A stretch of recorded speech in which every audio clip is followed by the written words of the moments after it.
by correcting for instrument error, then convert it to true, we get a true airspeed of 594 miles per hour. That's actually faster in level flight than this plane can go in a dive. So there's no way this chart is showing indicated airspeed. Just like I think every other airspeed chart for a World War II fighter, it's showing true airspeed, and either that's a misprint or something has been lost in the copying process. So I'm moving forward with this chart at 18 pounds of boost and the numbers as true airspeed, which is absolutely certainly what they are. Let's graph it out next to the Bearcat Dash 2 for comparison. I'll add the speeds in miles per hour and in kilometers per hour, just to make it easier for some of our European friends. Just keep in mind that most naval aircraft, and today most aircraft period, as well as all air traffic control facilities on the planet, use knots per aircraft. The altitudes are in thousands of feet. To convert those to metric, just divide by 10, multiply by 3. So 20,000 feet, divide by 10, you get 2,000, multiply by 3, you get 6,000 meters. This isn't exact, but it's close enough to doing these comparisons. The Bearcat Dash 2 is a faster plane, and I did not think that would be the case. In fact, in my Bearcat video, I mentioned that the Seafire 47 was the faster of the two, and I thought that because I have read countless times before that the Seafire 47 could top 450 miles per hour. For example, in this book, it says that. In another book, it says that the Seafire 47 has 2,200 horsepower, which would mean that it had more than 18 pounds of boost. However, when I start going through the bibliography of various books and I try and track down these sources for these numbers, I can't get anywhere. Now, I'm not sure if there's some document somewhere that shows that 51 mile per hour top speed in testing, or it's possible that some people are taking that chart for 18 psi and doing the math to find the theoretical speeds at 25 psi. I just don't know. In any case, going with known numbers from official charts, the Bearcat did run with 145 octane fuel and the Seafire 47 with 130. Under those conditions, the Bearcat was faster, except at some very, very high altitudes. The original charts for both of these airplanes end at 35,000 feet, so I graphed the whole thing. And I seriously doubt either plane fought up that high. I do think that if the Seafire 47 was running at 25 psi, it would be faster than the Bearcat at most altitudes, but that's a big if. By superprop standards, neither one of these are particularly fast at altitude. The Bearcat, with its single-stage supercharger and no intercooler, really isn't designed to be. The Seafire 47 has the handicap of simply being an older design that's been altered over and over for naval service and then updated continuously. Let's look at the stall speed for these two airplanes. I'll use the median number here, so 77 knots flaps up, and 68 knots with the gear and flaps down. Those are indicated numbers, and of course, to have a valid comparison, we have to correct those indicated numbers to calibrate it. As usual, the chart doesn't go low enough, but I think it's safe to say, based on the trend, that we would have to add at least 10 knots, so I'll add 10. We now have 87 knots flaps up and 78 knots flaps down, which coincidentally is the same for the Bearcat in terms of its flaps up speed, 87 knots. The Bearcat is slightly higher at 82 knots flaps down. I was surprised the Bearcat's flaps do so little good here, but this is the data from the manual, so that's what it is. The flaps up speeds are essentially a tie. Flaps down, the Seafire can go slower, and I will say that if I have to fly both of these planes in a super slow speed dogfight, I'll take the Seafire because of the counter-rotating props. So while the Bearcat won in terms of top speed, even though the flaps up stall speeds are the same, I think the Seafire has the edge in very slow speed flight with the flaps up, and a slightly greater advantage in slow speed flight with the flaps down. In terms of firepower, both planes are packing 4 20mm cannons. The Bearcat has a lot more ammunition. Once again, though, those contra-rotating props become a factor, and that report I referenced earlier mentions that they improve the Seafire's characteristics as a gun platform. However, forward visibility out of the Bearcat is better. In fact, out of the Bearcat it's very good, and out of the Seafire 47 it's quite poor. And it turns out that the Bearcat is no slouch as a gun platform either. There's actually a NACA study on this. It's 76 pages long, but the short version is that the Bearcat was an excellent gun platform. There were 4 planes in the test: a Bearcat, an F-51 Mustang, that's what they were calling the P-51H at this point, and 2 versions of the F-86 Sabre, so obviously no asymmetrical thrust from propeller issues there. These airplanes were all so close to each other in their ability to keep guns on target that the variation was within the limits of the normal 50 caliber bullet dispersion. So I have to give the edge in firepower to the Bearcat. 65% more ammunition is a lot. Better forward visibility is a big deal, and real data showing that it's a good gun platform. I just think it comes out ahead there. Dive speed, however, goes to the Seafire. At 10,000 feet and below, it can do 447 knots calibrated airspeed in a dive. The Bearcat is behind here at 421 knots. Interestingly, at high altitudes, and this really surprised me, the situation changes a bit. For example, at 27,500 feet, the Seafire is limited to 300 knots indicated, or 292 calibrated. The Bearcat can do 300 calibrated, so a little bit faster. As the planes descend, their maximum dive speeds even out with each other at about 20,000 feet, and from there on down, the Seafire gains the advantage. Interestingly, the Bearcat's maximum Mach number is about 0.75, slightly lower than a Hellcat, but typical for a propeller-driven World War II era fighter. What's strange to me is that the Seafire is so slow relative, in terms of Mach number, relative to what we see from Spitfires. The Seafire's Mach number only works out to about 0.73 at higher altitudes and about 0.79 down low. I have some theories about why that is, but that's a discussion for another video. Still, the Seafire outdives the Bearcat below 20,000 feet, and by a significant margin below 10,000 feet. And once again, its contra-rotating props give it an extra edge, because the Seafire 47 pilot is not going to need to adjust the rudder trim as the speeds increase. The Bearcat does have dive recovery flaps, but I still see the Seafire as having an overall advantage when diving. Climb performance is interesting. Again, we're stuck with the Seafire on 130 octane fuel, 18 pounds of boost. The Bearcat is a Dash 2, which does not have the low altitude climb performance of the earlier record-setting Dash 1. Still pretty good though. The Bearcat outclimbs the Seafire anywhere from the carrier deck up to 15,000 feet. After that, the Seafire has the advantage. The Bearcat was famous for its climb performance. It held time to climb records for about 10 years, but let's remember that was only up to 10,000 feet, and it was the Dash 1 Bearcat which had 250 more peak horsepower and was lighter than the Dash 2 we're using here. But I chose to use the Dash 2 for this comparison because it's simply a better warplane than the Dash 1. My explanation of that is in the Bearcat Superprop video, so I won't go over it again here.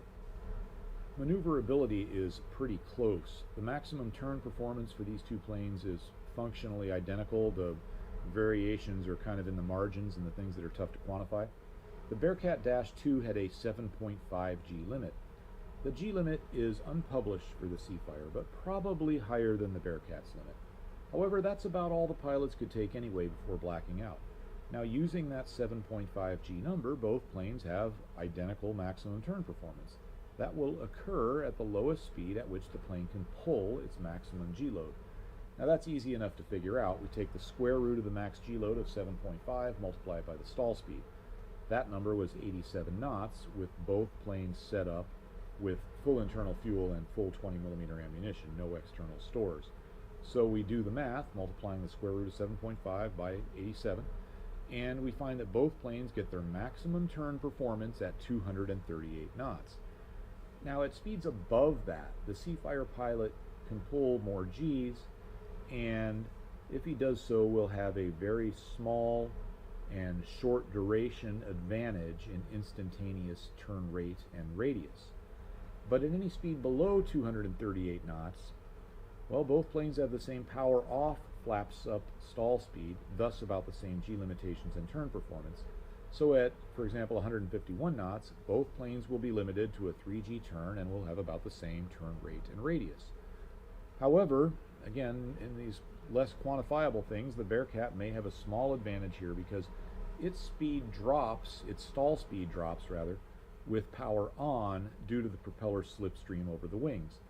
And this is in the Bearcat's manual, at least some of it is. And this effect is true for the Seafire as well, but it's not in the Seafire's manual. The Bearcat's advantage here is probably greater anyway because it has more power and the prop is closer to the wing, but it's hard to quantify this, just as it's hard to quantify the Seafire's probable slight edge when turning at very high speeds. Then we have the question of the use of flaps. The Seafire will probably benefit more there as well, but again, that's a very short duration thing, kind of like pulling really high G's at high speed. Now, sustained turn performance will favor the Bearcat, but not by much. In terms of the different types of maneuvers the planes could do, they're the same, except that the Bearcat was approved for spins. The Seafire wasn't. That's not really a combat maneuver anyway, and if the Seafire ended up in a spin, according to the manual, it could recover from it just fine. Overall, in terms of maneuverability, I have to give the edge to the Bearcat because everything is so close, but the Bearcat has better sustained turn performance, which is pretty important. The Bearcat also has a steeper maximum angle of climb. Now, its edge in these two areas would be very shaky if the Seafire was being run at 25 pounds of boost.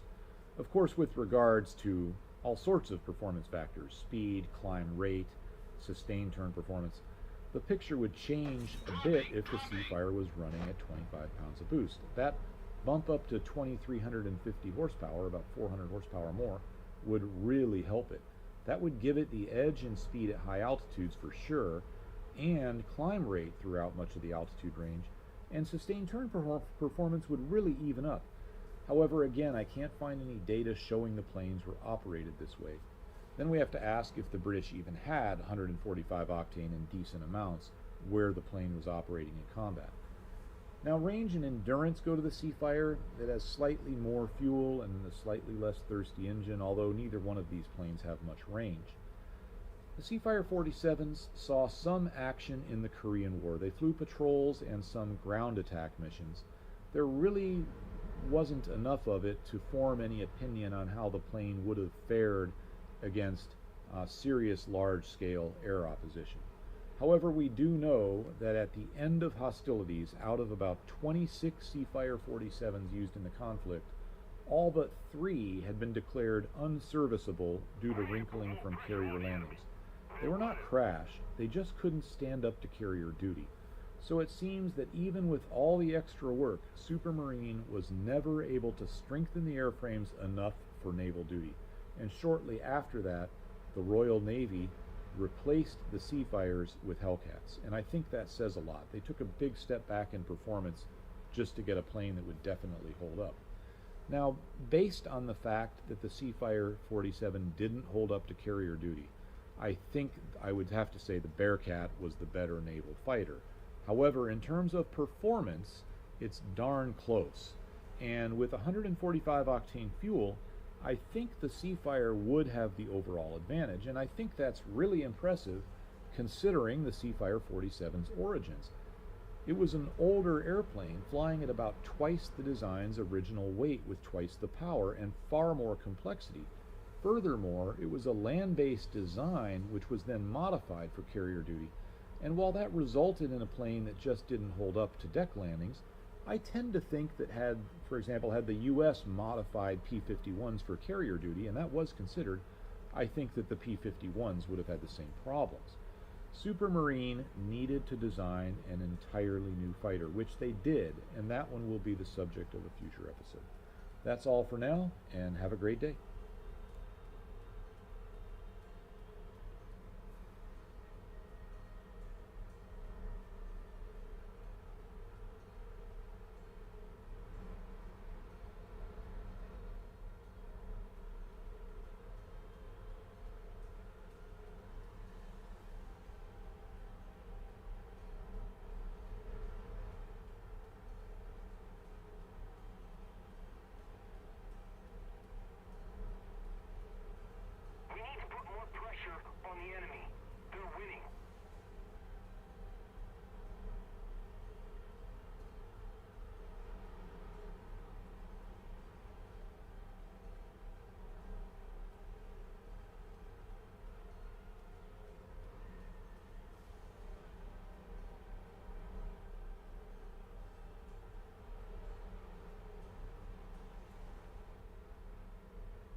Attack the A point. Leading for landing.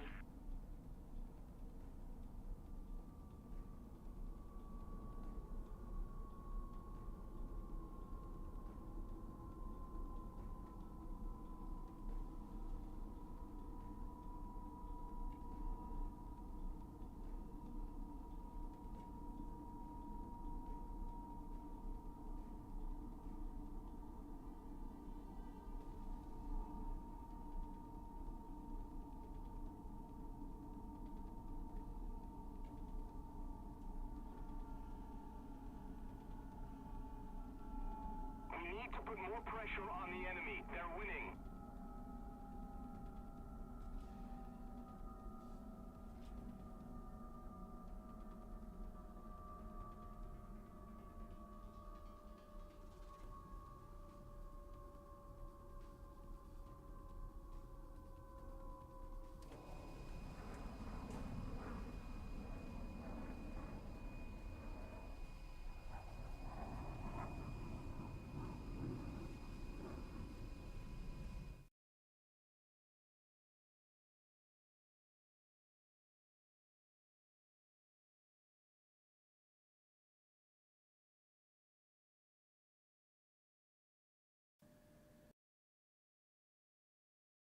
Greetings.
The enemy is winning.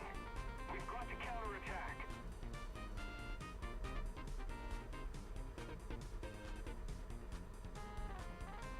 Well done. The enemy has captured the zone.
Specifically the BF-109 and FW-190, have the pilot's butt about level with the rudder pedals. And this offers several advantages, including the pilot is able to withstand a higher amount of G-loading because it's harder for the G-loading to pull gravity out of his torso, from his head to his torso to his feet.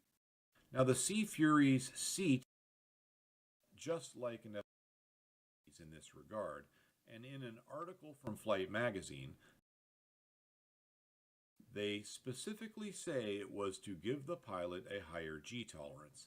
With the seat so close to the pivot point of the stick, it doesn't move as far left and right at the point where it's between the pilot's legs, so there's no need for the wrist control type stick. I'll put this article in PDF form into the Patreon section. If you're a Sea Fury fan or just a fan of aircraft of the period, I think you'll find it well worth reading. The plane's flight controls, specifically the ailerons and rudder, make use of Hawker's patented spring tab system. Before hydraulic controls became common, spring tabs were used to lighten control forces, usually either on large control surfaces found on big planes or on high-speed planes. During World War II, a lot of fighters that had good roll rates at low speeds had terrible roll rates at high speeds. This was due to the increasing control forces required as speed built up. Famously, the Bf-109 had this issue, so did the A6M0, but it affected most World War II fighters to some degree. The Sea Fury not only has an incredible roll rate, about 100 degrees per second, but because of the spring tab system, the control forces remain very light in this axis, even well above 400 miles per hour. Now, the Sea Fury does not use spring tabs on the elevator. I haven't seen a specific reason for this in any documentation I have, but I'm pretty sure it has to do with stalling. Visibility out of the Sea Fury is pretty good for a naval fighter with a big radial engine. It has a big bubble-type canopy. That was pretty standard for fighter planes by this point in history, but they mounted the cockpit up high, so the cowl slopes down from the windscreen, giving the pilot better visibility than he would have in, say, a Corsair, which was a naval fighter that the Royal Navy had a lot of experience with. For even better visibility during carrier operations, takeoff and landing, the Sea Fury pilot could raise the seat really high with the canopy open. Of course, it's still a big plane with a big radial engine up front, so I'm not saying visibility is great, but by the standards we're talking about, it was about as good as it could be. The entire cockpit of the Sea Fury was pretty modern, certainly much better than a typical World War II fighter. It retained some commonality with the Tempest to make pilot transitioning from one plane to another relatively easy. Of course, it turned out that didn't matter much, as the land-based Fury wasn't put into production and the Royal Navy didn't normally operate the Tempest, but it was a nice idea. What they did for the Sea Fury is to make effective use of the ledges on each side of the cockpit for various controls. The setup is a lot like the German FW-190, which had an excellent cockpit. I have a video about that if you're interested. I'm not saying the Sea Fury's cockpit is quite up to the level of ergonomics of an FW-190, but it's a lot better than a typical British or US World War II fighter. Hawker made quite a few steps here in the right direction with the Typhoon, then with the Tempest, then with the Sea Fury. They also put a floor in the cockpit. In many early fighters, if you drop something, you were not going to get it back anytime soon because it would disappear into the bowels of the aircraft's fuselage structure. That might sound like a minor inconvenience, but I assure you it's not. You might really need that folded map you just dropped. Not to mention that a floor really helps with cockpit temperature control. There are a few exceptions. The P-47 Thunderbolt comes to mind, but most World War II fighters didn't have a cockpit floor, so it's nice that they put one into the Sea Fury. The Sea Fury's wing was a true British design. Most World War II fighters used NACA wing profiles from the United States. These include the Supermarine Spitfire, P-51 Mustang, and nearly all German and Japanese fighters. Few airplanes during the war had in-house designed wing profiles. Some examples of those that did were the Republic P-47 Thunderbolt, Hawker Tempest, and the de Havilland Mosquito. Since the Tempest used a true Hawker wing, it makes sense that the Sea Fury did as well. The Sea Fury's wing is a high-speed design, and additionally it has a high wing loading, so the plane's stall speed is pretty high for a naval fighter, probably because the RAF expressed interest in the design first as the Fury before the Royal Navy came into the picture. The Sea Fury's stall speeds are quite similar to the P-47 Thunderbolt. Because of the high stall speeds, takeoff and landing speeds are high for a naval fighter, and of course low-speed maneuverability is going to suffer. Overall, though, the Sea Fury's maneuverability is pretty good. We'll get into that when we cover the plane's performance later in this video. The wing incorporates a hydraulic folding mechanism. The hydraulics are normally powered by the engine, which means normally the engine would be running while folding or spreading the wings. If that pump fails or if the wings need to be moved without the engine running, there's a manual hydraulic pump that can be used. Note, there were about 60 Sea Furies built in a two-seater configuration for training. It appears, and sources are a bit sketchy on this, but it appears that these two-seaters were not fully navalized. They had folding wings, but only via manual control and no tailhook. The plane's oil cooler and carb air intake were incorporated into the leading edge of the wing, much like a de Havilland Mosquito or a Chancellor Corsair. The Sea Fury's oil cooler is in the left wing only, which is why the inlet areas look a bit asymmetrical, left and right. The carb air intake has two modes. Normally, the engine gets ram air from the two inlets into the leading edge of the wing, one on each side. If needed, the pilot can close off these ram air ducts and feed the engine filtered air at some cost in performance, because ram air is beneficial to performance. There is also a filtered and heated air position for extreme cold weather operations. Thus, there is no need for a special variant of the Sea Fury so that it can be operated in dusty, tropical, or severe weather conditions. That's a nice feature, and it wasn't standard in most World War II British or German fighters, which is why you see the so-called tropical versions of certain wartime airplanes with giant performance-robbing air filters on them. Now, this was pretty standard in U.S. fighters, which is why you don't see Corsairs, Mustangs, or P-38 Lightnings with giant filters on them like a tropicalized Spitfire. I'm sure the Sea Fury operators were happy to get this feature. It means you can take your Sea Fury just about anywhere in the world and not shorten the engine life due to ingesting dust on takeoff. The plane carries 200 gallons of internal fuel. That's a decent amount by naval superprop standards. Plus, it can take another 180 gallons in external drop tanks. The internal fuel is held in 5 separate tanks. However, it's not the fuel management nightmare you might initially think. Normally, I hate it when a plane I'm flying has a bunch of small tanks because it means you're always close to the point when you need to move the fuel selector, and I don't like having to do that during critical phases of flight. Nobody does because the engine might quit. Furthermore, because I don't want to run any tank dry, and aircraft fuel gauges are not that accurate, it means that I'm effectively left with a large amount of unusable fuel, say a couple gallons per tank. In short, I usually don't like these configurations from a pilot workload standpoint. I'm looking at you, Piper Cherokee 6, which is an otherwise pretty good airplane. But back to the Sea Fury. Although it has 5 tanks, it's quite well designed, the fuel system that is, and the pilot's fuel system workload isn't bad. The main and auxiliary tanks are interconnected. They function as a single tank. These 2 tanks are located aft of the fireproof bulkhead, which lines up with the front wing spar. By the way, in this picture, it looks like the main tank is in the wing. It's not. It's just shaped that way, so it sort of looks like a wing in this picture. The main tank is forward of the cockpit, which is typical of British fighters. Also, it's a lot like the Corsair. The aux tank is beneath the rudder pedals. Next, we have 2 interspar tanks on each wing. Each one is, as the name implies, between the wing's front and rear spar. The 5th tank is called the nose tank, which is actually located in the plane's right wing. I don't know why it's called a nose tank when it's in the wing. The tank isn't between the spars. I'm pretty sure it's in the right wing's location that mirrors the oil cooler's location in the left wing. I couldn't verify that, but it makes sense, and I'm sure someone in the comments will clear it up either way for us.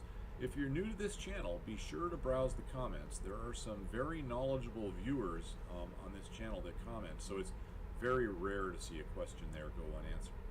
So the way the system works is pretty cool. There's a float valve in the main tank. You can see that in the diagram here. As soon as the fuel level in the combined main and aux tank drops below 117 gallons, fuel from the 3 wing tanks starts to automatically feed into the main tank.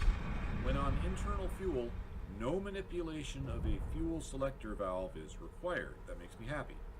Interestingly, there is no conventional fuel pump to move the contents of the wing tanks into the main tanks. The fuel moves into the main tank because each tank is pressurized by an air pump.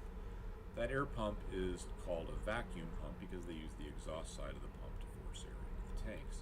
So although the plane has 5 internal fuel tanks, no action on the part of the pilot is required to manage them.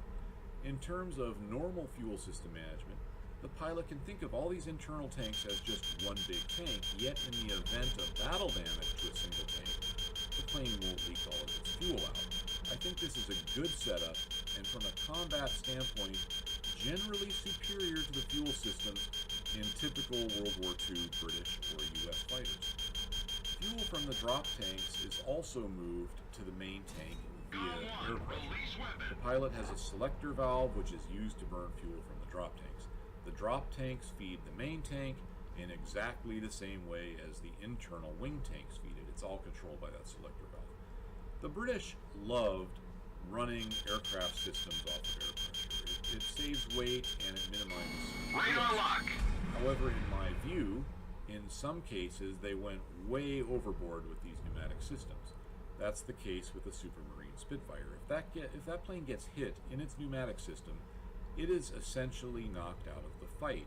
Pneumatics run just about everything in a typical Spitfire. Once knocked out, you can't fire the guns or switch the supercharger speeds, and the Spitfire has pneumatics everywhere, so if it's hit, especially by a cannon shell, the pneumatic system is likely to be damaged. I generally like the Spitfire, and I think it's the best 1 versus 1 dogfighter of the war. But there's no free lunch, and it pays for that performance in several ways, and vulnerability is one. The Seafire isn't at all like that. It uses air pressure, as we discussed, to force fuel into the main tank. It then has a separate pneumatic system which operates the brakes, depending on if it's a Mark 10 or 11, and depending on just when it was built, meaning just what serial number you're talking about. Some Sea Furies use the pneumatic system for landing gear emergency assist and emergency extension of the flaps. Normally, the plane's hydraulic system is used for gear and flap extension and retraction, and of course, as previously discussed, for wing folding. Just about everything else in the Sea Fury is operated by the electrical system, including all the stuff critical for combat, including the cooling shutters and weapon controls. So the plane uses a mix of hydraulic, electric, and pneumatic systems. It's going to be pretty hard to knock out a Sea Fury unless, with a single hit, unless of course you hit one of the few critical spots in the fuel system, flight controls, or of course the pilot. All 5 of those fuel tanks are self-sealing, and the pilot has decent armor protection. In other words, Hawker built this thing with an understanding of and a consideration for the realities of war, which makes a lot of sense considering Hawker's history and experience at this point. Let's talk about that engine. The Seafire 10 and 11 run with the Bristol Centaurus Mark 18 engine, and it's really interesting. The Centaurus is an 18-cylinder, twin-row, air-cooled radial.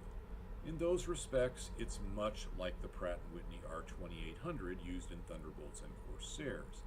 However, the Centaurus has more displacement, 3,270 cubic inches versus 2,800 for the Pratt & Whitney. The Centaurus uses sleeve valves instead of poppet valves, so it's time to talk about sleeve valve technology in general, and then we'll get to the specifics of the mighty Centaurus. A conventional engine, meaning not a sleeve valve type, uses what are often called poppet valves. These have been the standard types of valves for letting the fuel-air mixture in and the exhaust out in 4-cycle engines since nearly the inception of the gasoline piston engine. They work well, but the valve itself tends to block the flow, adversely affecting power. The sleeve valve design reduces that problem, although oddly, that wasn't the reason for the design's inception. The original intent was not to increase power, but to reduce noise. Before we get into the history and design specifics, I want you to take a look at this. It's a partially disassembled Bristol Centaurus. This should help give a general idea about how a sleeve valve engine works. Those black cylinders arranged radially around the center of the engine are not the actual engine cylinders, they are the sleeves. On this engine, the cylinders have been removed, but when it's all put together, they would fit down over the sleeves. Now the pistons ride up and down in the sleeves. The sleeves then move within the cylinders to bring the ports in and out of alignment with the matching ports in the cylinder to allow the fuel-air charge to come in, compression and power to take place, and of course to let the exhaust out. Now some have compared this design to that of a typical two-stroke engine, but it's actually quite different. A two-stroke uses the movement of the piston to cover and uncover a port. A sleeve valve is a four-stroke design that uses a moving sleeve to cover and uncover the ports. This one is a single sleeve design, meaning it has one sleeve per cylinder. There are dual sleeve designs out there, which I'll explain later in the video. Before I get to that, I want to briefly cover the history of the sleeve valve engine. And it's going to seem like we're going off on a real tangent here, but trust me, it all comes back to the Bristol Centaurus and the Sea Fury. In 1901, a U.S. citizen named Charles Knight purchased a car, I don't know what type, but it had a single-cylinder engine. And Charles Knight was really annoyed by the constant clatter of the poppet-type valves. Back then, valve mechanisms and piston engines made a lot of noise. This wasn't really noticeable and not a big deal in aircraft because you couldn't really hear it over the unmuffled exhaust. But in a car, which would normally have mufflers, valve clatter seemed like a lot of racket, and Charles Knight disliked that racket so much that he started putting effort into his own engine design in an attempt to build a quiet engine. His efforts resulted in sleeve valve design, which is relatively quiet, and by 1905, so just in 4 years, he had a production engine. Knight marketed his new sleeve valve engine all over the world. He secured patents in the United States and in England, and I think in some other places. Knight had at least 2 separate patents for this thing in the US and in England. The first was for a dual sleeve design, which had 2 sleeves moving within the cylinder, and one was for a single sleeve design. This is going to matter later in our story. Meanwhile, a young man named Frank Stearns, who dropped out of school at the age of 14, somehow convinced his wealthy father to build him a fully equipped modern machine shop, modern by the standards of the late 1800s. By the time he was 19 years old, he had a car in production. This was in 1898.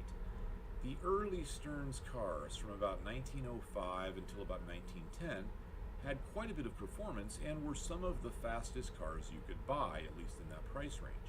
In 1911, they started to move towards luxury and went with the Knight sleeve valve engine because they wanted the more quiet operation.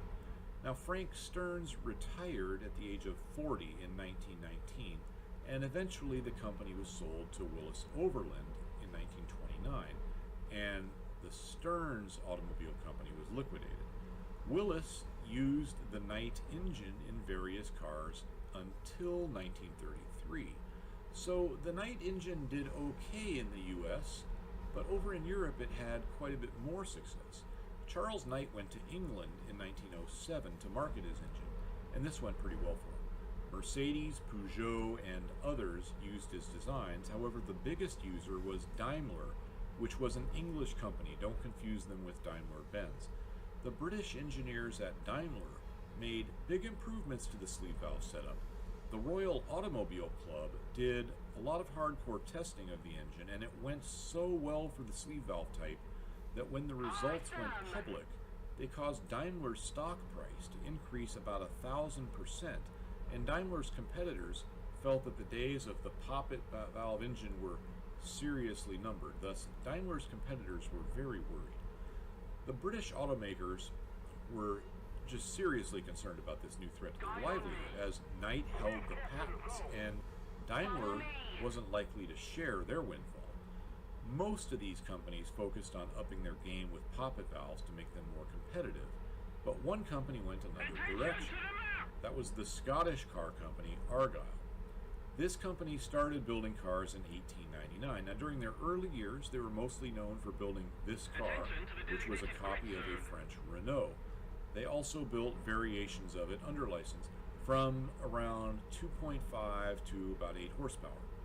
At some point, someone at Argyle decided they could really up their game if they used a sleeve valve engine in their newer designs. Now, around this time, two designers named Burt and McCollum filed patents in England for a single sleeve design engine, and they teamed up with Argyle, who then started building sleeve valve cars. And as you might imagine, Knight wasn't too happy about this. A patent case ensued between Argyle and Knight. Knight lost. The reason has to do with that single versus dual sleeve per cylinder setup we talked about. I'll explain the differences in these types later in the video. Knight's original patent in 1905 was for a single sleeve setup, but the Daimler engines being built in England were dual sleeve units based off of his 1908 patent. So both of Knight's patents were safely before the Burt McCollum patents of 1909, so you would think that would be that, but no. There were complex legal and technical arguments, but the short version is that the judge ruled against Knight because Daimler wasn't building single sleeve valve engines. It was argued that Knight's single sleeve patent shouldn't count because his designs wouldn't work. Knight actually had to build a single sleeve valve engine for the court to prove that his single sleeve valve design did in fact work. But the court felt that it didn't work well enough to support the patent. It seems to me that there is some sort of strange double standard in patent law that comes up from time to time. I don't know the specific legal issues here. I admit I'm drifting out of my lane when it comes to things like patent law, but it seems to me that on one hand, you've got a group of people that argue that if you didn't build it and make it work, it should not count.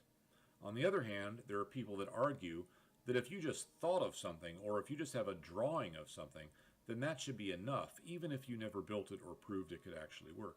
Now, I'm deeply in that former camp, and if you disagree with me, I'd like to tell you about the warp drive I've patented. This case seems especially odd to me, though, because Knight's single sleeve valve engine did work. In fact, he built one specifically for the court in this case. Their argument was that it didn't work well enough. While Knight lost the case, in a sense, he won because the litigation led to the bankruptcy of Argyle. So this is a good example of lose the fight, win the war. There were other factors that led to the bankruptcy of Argyle. They had some quality control problems and just a slew of other issues. The Argyle factory and workers were then taken over by the Royal Navy and made munitions for the Royal Navy during the First World War. Now that I think about it, the Royal Navy had some serious problems with their munitions during that war. I'm not sure if that problem is related to the quality control issues with the cars built in the same factory or not, but it's a heck of a coincidence. About all that remains of that facility today is Argyle's beautiful sandstone office building, which apparently is now a shopping mall. Let's go back to Daimler for a moment. As I mentioned a moment ago, their sleeve valve engine was so good that for a time other British automakers were concerned that the sleeve valve was about to make poppet valve engines obsolete, and this would be a problem for automakers who didn't have sleeve valve patents or licenses to build them, which was most automakers other than Daimler, at least British automakers. However, the problem was solved through advancements in poppet valve designs, which put them on par or ahead of the sleeve valves. This clip is from a book chronicling the development of engines at Bristol. It's a very good book. It's in my Patreon section. It's way out of copyright, of course. Even before the 1920s and through the 1930s, the work done by Ricardo in England and by NACA in the United States had advanced poppet valve engines to the point where they were eclipsing the sleeve valves. Plus, the main advocates of the sleeve valve types were starting to disappear.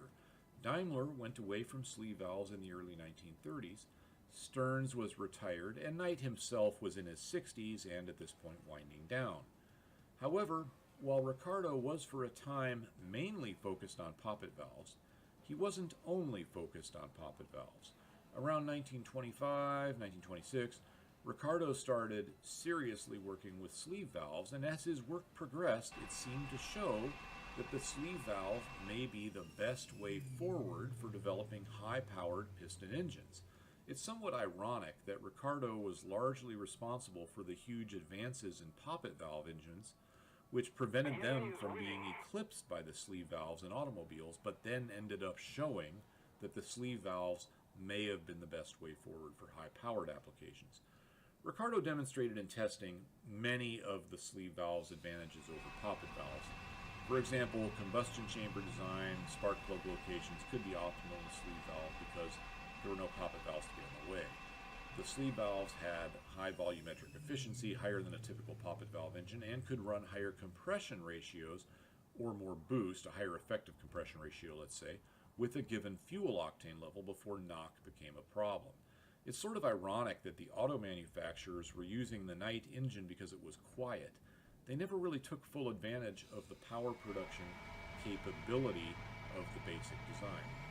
The sleeve valve design had a lot of catching up to do, largely because of all the work Ricardo, NACA, and others had previously done on the poppet valve engines, but the sleeve valves did start to catch up.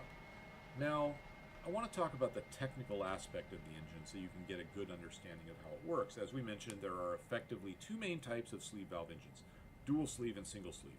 This is a cutaway of a Knight dual sleeve motor. Note the operating cranks at the bottom of the drawing. These are what move the sleeves up and down and are turned by the crankshaft in much the same way a camshaft is turned by the crank in a poppet valve engine. The motion of the sleeves going up and down causes holes in the sleeve to either line up or not line up, depending on where the engine is in its four strokes. On the compression stroke, the holes don't line up, so you get compression. On the intake stroke, they line up with the intake port to let the air-fuel mixture in. On the exhaust stroke, well, you get the idea here.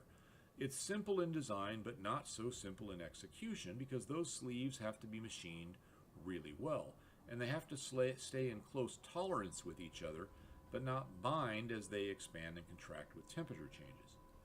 The top of the combustion chamber, as seen in this lower cylinder from a Bristol Centaurus, can be thought of more or less as a stationary piston. The inner sleeve has to move up and down past the top of the combustion chamber. So it has clearance with the cylinder walls, and it has grooves in it, very much like piston ring grooves. And of course in the Bristol Centaurus, there is only an inner sleeve. Remember, that one is a single sleeve design. But in the dual sleeve design, which has two sleeves per cylinder, the sleeves move up and down independently to open and close the ports. It needs two sleeves because if a single sleeve moved only up and down, then the intake and exhaust ports would always be open in the same time. In other words, the entire time the intake port is open, the exhaust port would be open. So one fix for this is to use two sleeves, which is why we have the dual sleeve design. Of course, as we know, there was also a single sleeve design. The way they made this work was to have the single sleeve not only move up and down, but also to rotate. That way it could line up with the intake ports while the exhaust was closed and vice versa. Ricardo talks about sleeve valves a lot, and he says that they have to move up and down. They cannot simply rotate left or right or we get cylinder scoring. So what we have are two designs, one in which the sleeves move up and down and one in which the single sleeve moves up and down and rotates at the same time. So which was better? It seems that the only advantage of the dual sleeve configuration was that the mechanism for moving the sleeves was less complicated. That seemed to matter less and less as time marched on because eventually the single sleeve design absolutely won out. In fact, Ricardo points out that the only advantage of the dual sleeve is the less complex mechanism to move the sleeves. But the downside of increased friction and problems with dissipating heat give the overall advantages to the single sleeve design. I should mention the Ricardo book is also in my Patreon section, and it is absolutely the Bible for piston engine design, even today. But that book was the standard reference guide for people designing piston engines for decades, and it's still very relevant. Moving on, engineers at Bristol were of course watching all these developments quite closely, and it's clear that they were impressed by the improvements in poppet valve engines made by NACA and Ricardo, but Bristol felt that ultimately sleeve valves were the answer, so they set themselves upon the sleeve valve path and quickly settled on the sleeve valve design, describing it as a beautifully simple solution to the problem of opening and closing the inlet exhaust ports of a piston engine. The sleeve valve design offered a lot of advantages over poppet valve engines, but adapting the technology to an aircraft engine presented significant challenges. While a lot of automobiles had used sleeve valves, airplane and automobile engines are not quite the same thing. The basic principles, of course, apply to both, but airplane engines are different in that they almost always have two independent ignition systems that are not interconnected, meaning each cylinder will have to have two spark plugs. Automotive engines typically have one ignition system, and in 99% of cars, only one spark plug per cylinder. There are a few exceptions there, Alfa Romeo and some others. Furthermore, aircraft engines are built to make a lot of power at low RPM relative to an automotive engine, and most importantly, to put out a lot of power for hours at a time. An automotive passenger car engine could be in service for years, but in all that time only see a few minutes at maximum power, and then only in short intervals. During flight, an aircraft engine will typically spend 90% of its life at 75% of its maximum power or more. Furthermore, many aircraft engines are air-cooled and have cylinders that operate throughout a greater temperature range than liquid-cooled engines, and have greater issues with the rate of temperature change. As an example, if running at 75% power at 200 miles an hour at an altitude where the temperature is minus 20 centigrade, when the throttle is closed, the engine will cool down very quickly. In fact, one of the biggest operational concerns of a high-powered supercharged or turbocharged air-cooled aircraft engine is the rate at which the pilot or flight engineer lets it cool down. Cooling down too fast is typically called shock cooling. It shortens engine life, but it's something that's not typically an issue in a car. So when adapting the sleeve valve for use in aircraft engines, and specifically aircraft air-cooled radial engines, Bristol really had their work cut out for them. A lot of the problems had to do with metallurgy, which I think makes sense considering the operating conditions and environments in which the engines would operate. Furthermore, there were complications taking things from an engineering theory to the drawing board and then into production. Anyone who has worked in any sort of manufacturing will know of cases where there were difficulties transferring information from the engineer to the draftsman to the machinist and then into production. With the Bristol sleeve valve radial, they had some of those issues, but they had it all working pretty well by 1932 in the Bristol Perseus. This was the first sleeve valve aircraft engine, and it was an impressive engine by 1932 standards. But production wasn't really ramped up until about 1937, and by that point, it was a bit long in the tooth. Engine technology was moving really fast in the 1930s. The Bristol Perseus was used mostly in interesting aircraft, although aircraft of the types that nobody ever asks me to make videos about. But it's an important engine because it really proved the viability of the sleeve valve radial. Not only that, it provided the basic layout for the future sleeve valve radials. Note these gears, they drive the sleeve valve mechanisms, and the same basic setup was used to drive the sleeve valves on all the later Bristol radials. There were some concerns that the sleeve valve drive mechanism would make the engine vulnerable to damage when taking fire from the front. I suppose that might be true, but I haven't seen any evidence that it was much of a problem, and is probably offset by the fact that the engine is less vulnerable to fire elsewhere. After the Perseus, Bristol built the Hercules. This engine was used on the Handley Page Halifax, some Avro Lancasters, about 300 of them, and probably most famously on the Bristol Beaufighter. It's hard to come up with a poppet valve engine that's a perfect apples-to-apples comparison for the Hercules. About the closest we have is the US Wright R2600. If we compare the versions of these engines used in typical Beaufighters versus a typical Douglas A-20, they both have 1,600 horsepower. But the Hercules is the smaller engine in terms of displacement. It's also slightly smaller in external dimensions, and it weighs a little bit less. So the Hercules looks pretty good in comparison with other radials. Next, Bristol built the Centaurus, which is the engine that's used in the Sea Fury. It was used in various aircraft. The Centaurus in the Sea Fury puts out 2,480 horsepower. Now, I know what some of you are thinking. Greg, 2,480 horsepower. That's pretty good, but by late World War II standards, it's nothing to write home about. It doesn't really compare all that favorably with the Pratt & Whitney R2800s used late in the war.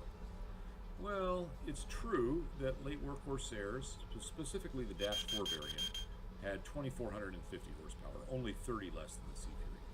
Thunderbolts in Europe had 2,600 horsepower starting around February of 1944. By June of that year, they were approved for 70 inches of manifold pressure, and while horsepower at this setting in the European theater airplanes was never specified, it would have been about 2,700 or 2,750. By the end of the war, the Thunderbolt Mike and November models were flying around with 2,800 horsepower. Let's look at some basic data, and I'm going to throw in the metric numbers for our European friends out there. The Centaurus has nominally 14% more displacement and weighs about 12% more than an R2800. On the face of it, this doesn't make the Centaurus look so good. The Corsair Dash 4's R2800 has nearly as much power, and the late war Thunderbolts have more power than the Sea Fury. But as usual, the devil is in the details, and the basic specs don't really tell the story here. The 2,800 horsepower Thunderbolt has a two-stage supercharging system, and that additional stage is a supercharger, which is generally more efficient than a mechanically driven supercharger. It has a giant intercooler, plus the Thunderbolt in this configuration requires 150 octane fuel and water methanol injection. The Corsair Dash 4 has a dual-stage supercharger with dual speeds on one of the stages, for what are effectively 3 levels of supercharging. This was probably the best mechanically driven supercharging system of the war, and one of the best ever made, even until today. It has great intercooling, and like the Thunderbolt, also has water methanol injection. The Corsair needs 130 octane fuel, so it doesn't require quite what the Thunderbolt needed. Now the Bristol Centaurus is making 2,480 horsepower, so slightly more than the Corsair Dash 4, and on the same 130 octane fuel. However, the Centaurus is doing this with a single stage supercharger, no intercooling, no water methanol injection. The R2800 engines we're using for comparison here simply had a lot more development in them in terms of their supercharging systems at this point in time. The single stage, dual speed, non-intercooled supercharger in the Centaurus is Battle of Britain level technology, so it was way behind. When you consider that, I think it makes the Centaurus engine itself and the sleeve valve technology look really good. So we need to keep in mind that the Centaurus is making its power without the extra weight and complexity of the extra stage and intercooling, and that has benefits in both weight and drag. So the Sea Fury will be competitive in terms of performance, even though its horsepower isn't super high by radial engine standards at the time.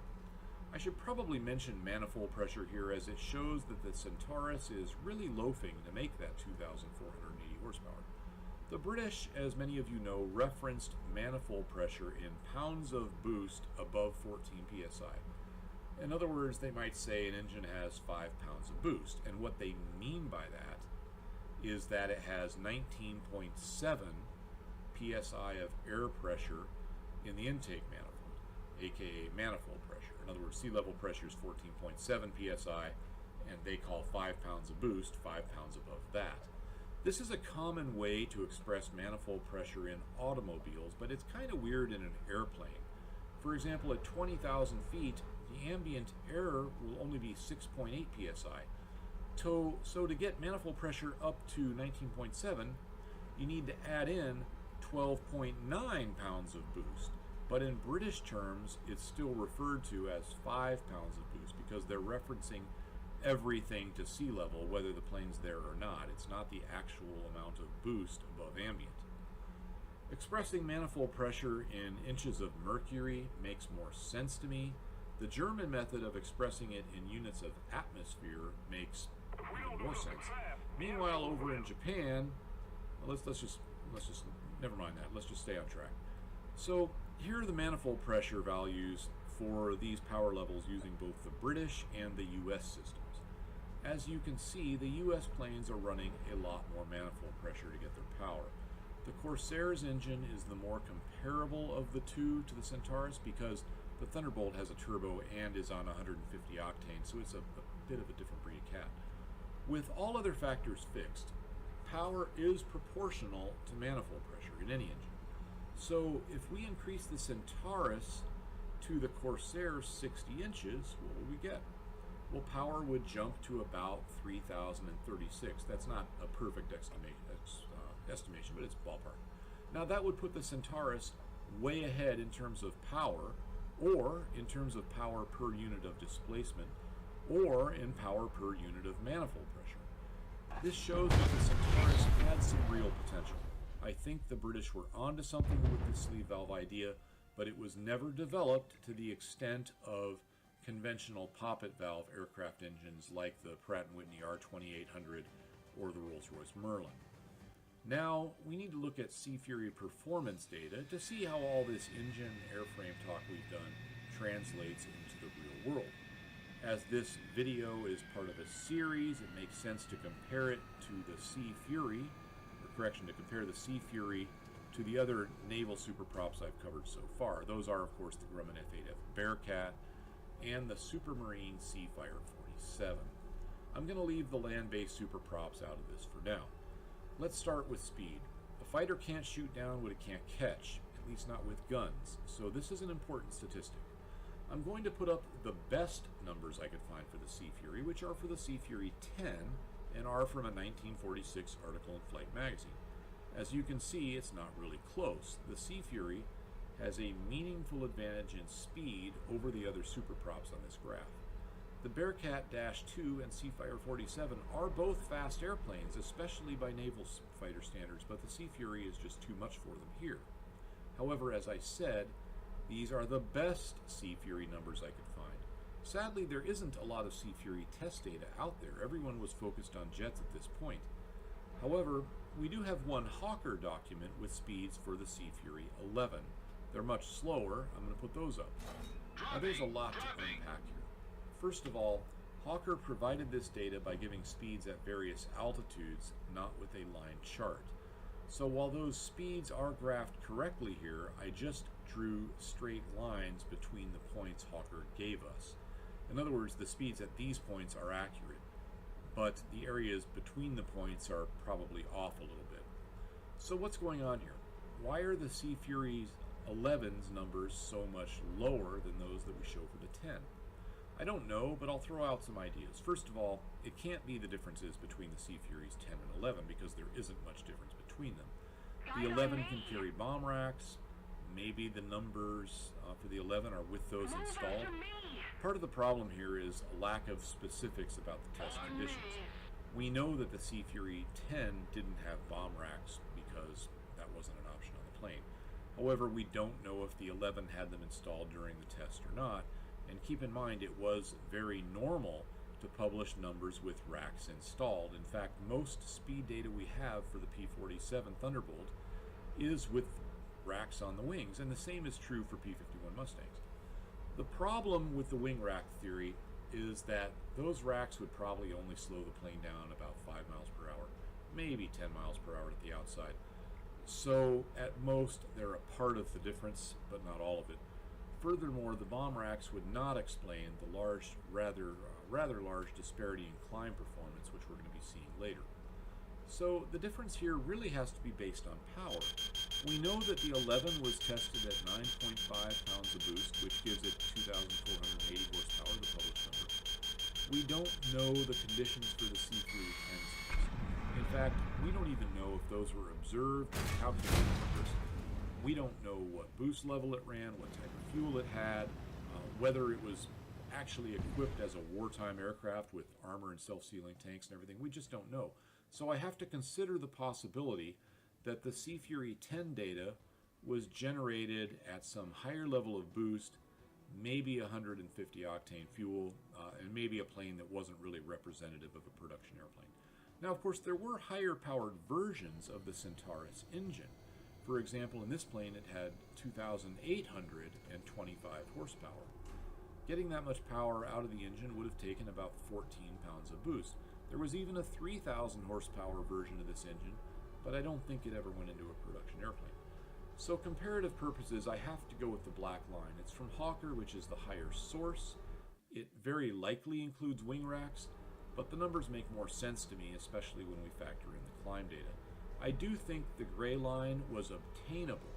I just don't think it's representative of the way the planes were actually set up. And I think it's probably based on a power level they didn't run. Still, the Sea Fury 11 is pretty darn fast. It's easily faster than the Bearcat Dash 2 and about even with the Seafire 47. So let's take a look at the climb data. Again, the black line is from Hawker and is the one that makes more sense here. All of these planes have about the same power to weight ratios, close enough that one wouldn't run away from the others in a climb. So the Sea Fury is about equal to the Seafire 47 in a climb, superior to the Bearcat below about 17,500 feet, but it falls behind above that. In terms of dive speeds, the Sea Fury is in the middle here. It can do 429 knots calibrated down low. The chart here is in indicated speeds. The Seafire can hit 447 calibrated, the Bearcat 421. Up high, it's all Sea Fury. Its Mach limit is around 0.76 or 77, depending on where you read it. The Seafire 47 is as low as 0.73, and the Bearcat is at 0.75. Maneuverability isn't a particularly strong point for the Sea Fury, but it's not bad. But in this company, it's going to come out third out of three. Both the Bearcat and Seafire 47 are highly maneuverable airplanes. You may remember that a plane's stall speed increases with the square root of the load factor, so the Sea Fury with its 103 knot flaps up stall speed needs 178 knots to pull a 3G turn without stalling. At that speed, the Seafire 47 can pull over 4Gs and maintain 3Gs all the way down to 145 knots, more than 30 knots slower than the Sea Fury at 3Gs. That's a huge difference. The Bearcat is very close to the Seafire 47, so clearly the Sea Fury comes out third in turn performance. Now, in turns at high speeds though, especially when the planes are G-limited, that's going to favor the Sea Fury over the Bearcat. Roll rate will probably favor the Sea Fury as well, but we don't have complete data there. Either way, I have to put the Sea Fury in third place because when you are in a maneuvering dogfight, eventually the speeds come down, and they're going to come down into the area where the Sea Fury is clearly the worst of the three. Interestingly, the Sea Fury is actually very similar to a late war P-47 Thunderbolt in turn performance. Both planes have about the same wing loading, and their stall speeds are within 1 knot of each other.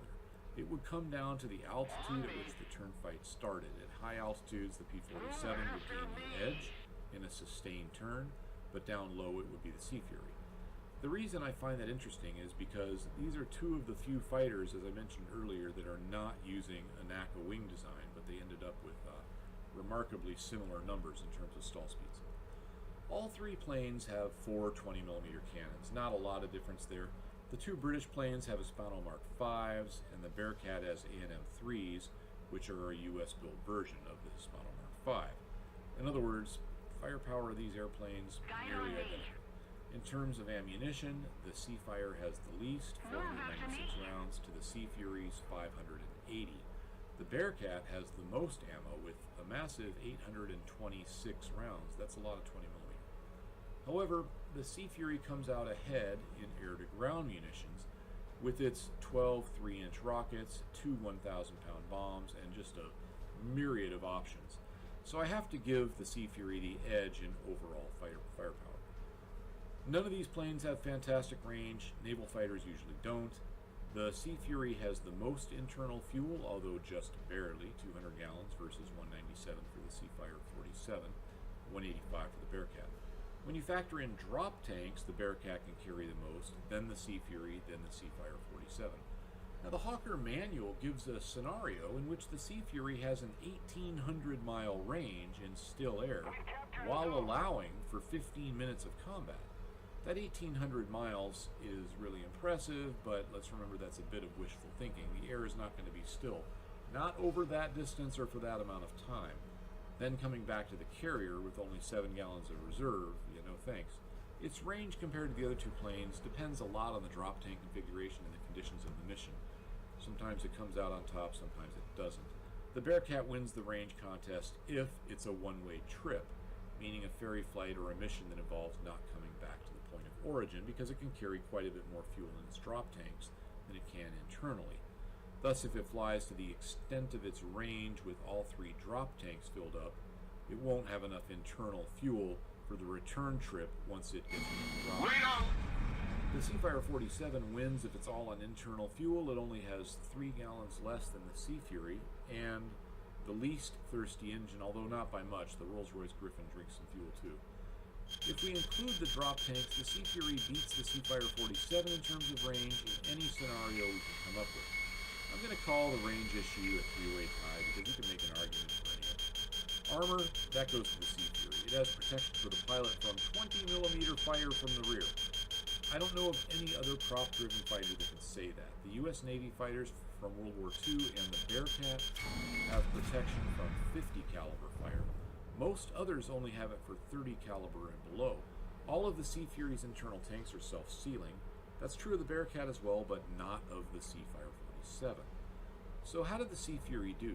Well, it missed the big show in World War II, but it did participate in some pretty interesting battles. Sea Furies were used by the Royal Navy and the Australians in the Korean War. Due in part to the plane's high wing loading when operating from a carrier, normally it required a catapult launch. But in lieu of that, it was built to use rocket-assisted takeoff if the catapult was inoperative, and that turned out to be really important during the Korean War. Sea Furies flew a lot of missions in Korea off of carriers with inoperative catapults, and mostly these were ground attack missions with a high level of success. Air opposition was fairly light. Ironically, one Sea Fury was shot down by a B-29, which led to the use of black and white stripes on Sea Furies, much like the D-Day invasion stripe from World War II. The only air-to-air engagement I know of involving Sea Furies during the Korean War was against MiG-15s. Now, obviously, the MiG-15 outclasses the Sea Fury, or any superprop for that matter. However, in this case, the Sea Furies prevailed and shot down one MiG with no Sea Furies lost. Sadly, the specifics of this are difficult to ascertain because the two British pilots claiming the kill, well, first of all, it's not unusual for two pilots to claim a kill. That does happen. Often two pilots are shooting at the same target, and both will honestly think they shot it down. But that's not the case here. One of the two pilots is flat out lying and trying to steal the kill from the other. I have no way of knowing which version of events is true. What we do know is that the Sea Furies performed well in the Korean War in the ground attack role, and in their only air-to-air engagement against a jet fighter, the Sea Furies prevailed. Let's move away from the Korean War. There's another interesting Sea Fury combat action in another part of the world, this time with Cuba's Revolutionary Air Force. Most of you have heard of the Bay of Pigs invasion. This was an amphibious invasion of Cuba organized and directed by the U.S. intelligence agency, the CIA. So don't picture a division of U.S. Marines hitting the beach with air and naval gunfire support from the U.S. Navy. That's not what this looked like at all. The CIA funded and trained and equipped Cuban exiles to pull off the invasion. It didn't go well, but that's a subject for another channel. I only want to talk about the air war as it pertained to the Bay of Pigs. You see, Cuba had Sea Furies. However, due to complications with maintenance, personnel, and supplies, they didn't have many of them. Cuba had purchased 17 Hawker Sea Furies, but only 4 were defending the island during the Bay of Pigs. They were up against Douglas B-26s. Now, this isn't the World War II Martin B-26 Marauder. These were World War II era Douglas A-26 Invaders, which by this point had been renamed B-26s. To further the confusion, the B-26s were used by both parties in the conflict. To help reduce the confusion, I'm going to call the two forces involved Castro's forces and the CIA's forces. So the CIA had 16 B-26s, Castro had 7 B-26s and the 4 Sea Furies. To increase confusion intentionally, the CIA's B-26s were painted up to resemble Castro's B-26s, and the CIA would routinely paint the same numbers on multiple airplanes.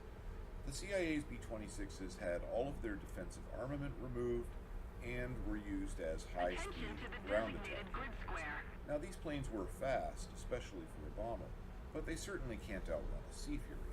So without the plane's defensive turrets, it's pretty helpless once a fighter catches up to it. The Seafires shot down 2 B-26s. The B-26s interestingly shot down 1 Sea Fury and damaged another on the ground.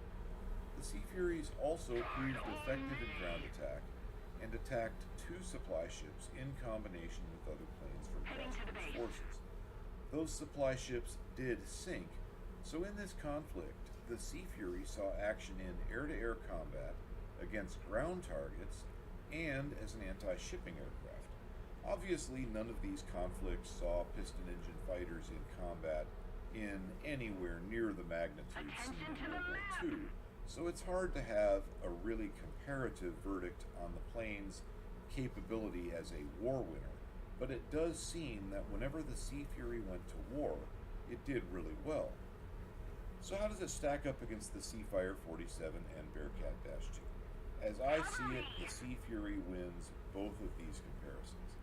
The Seafire 47 had good performance. The plane looks competitive with the Sea Fury if you just look at its performance data. However, in the real world, it simply couldn't hold up to the rigors of shipboard operations. As soon as the Korean War was over, the Royal Navy replaced all of their Seafire 47s with Hawker Sea Furies as soon as possible. The Royal Canadian Navy did the same thing. The French Navy replaced the Seafire 47s with Grumman F-6F Hellcats, clearly a step backwards in performance, but that was a sacrifice they were willing to make to get rid of the Seafire 47s. So there just isn't any question that the Seafire, correction, Sea Fury, is the better of these two airplanes.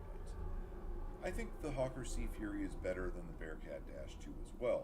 The Sea Fury is faster and with nearly identical climb performance up to about 23,000 feet. Most aircraft coming in to attack ships would have been at that altitude or lower, so that gives the Sea Fury the edge in fleet defense, which was probably the plane's single most important mission. The Sea Fury can also outdive the Bearcat from any altitude. Now the Bearcat is more maneuverable, so in a 1 versus 1 dogfight that has some importance, but I don't think it mattered that much in reality. Either one of these planes is going to outturn a MiG-15 or a B-26. The Bearcat carries more cannon ammunition, but the Sea Fury certainly had enough to do the job, and the Sea Fury has the edge in air-to-ground munitions. And I have to think history is on the side of the Sea Fury here because it was successful in every mission it saw in 2 separate wars. The U.S. Navy didn't use Bearcats in combat in Korea. They used Corsairs instead, and there was a reason for that. Bearcats were used in combat in French Indochina, not by the United States, but not much is known about those battles, and I doubt there was any air-to-air action. In short, comparing combat records, it's the Sea Fury all the way. I also have to consider that the Bearcat's Pratt & Whitney R2800 was at or near the end of its practical development. I doubt it could have improved much more, especially with how little space was available in the Bearcat's small airframe. On the other hand, I think the Bristol Centaurus was just starting to reach its potential. Had the jets not arrived or worked out so well, we probably would have seen 3,000 horsepower Centaurus-powered Sea Furies. So I think the potential for development has to go to the Sea Fury as well. Now, was it all worth it, meaning all of this work to develop the Bristol Centaurus and the Hawker Sea Fury? Well, back to that article from Flight Magazine. Even in 1946, before the jets were really solidly established. As it says here, while the Sea Fury was a good effort, the writing was on the wall and the end of the piston engine fighter was fast approaching. They point out that even in 1946, in every category except range, the new jet fighters were clearly superior. I would also add the older piston engine fighters were slightly superior in turn performance, and at least in certain types of turn performance, and also in takeoff and landing distances, but that would change too. Engine manufacturers, including Bristol, as seen in their book from the period, clearly saw the coming domination of the gas turbine engine. However, they also understood that for a short period of time, the piston engines would still have the edge in lower power applications, so they continued to develop both types. Bristol wasn't unique in this. Pratt & Whitney and Rolls-Royce did the same thing. For a while, they all had one foot in the piston engine camp and the other in the turbine engine camp. However, all the energy going towards really high power applications was going towards the jets. That meant there wasn't much point in Bristol putting a lot of development into the sleeve valve engines, and there certainly wasn't any point in Pratt & Whitney or Rolls-Royce jumping onto the sleeve valve train and trying to play catch-up. Thus, the sleeve valve died out, at least for a while. There is a chance it's making a comeback. I think it's a very small chance.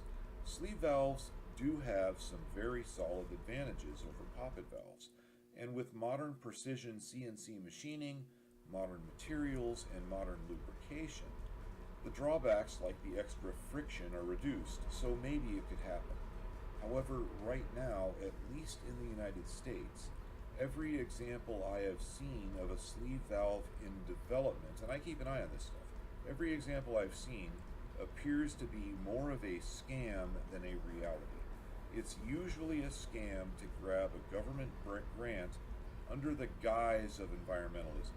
They usually don't even build the engine. They just come up with some drawings, some strong engineering language, some strong language about the environment, and then they grab some cash and never go much further.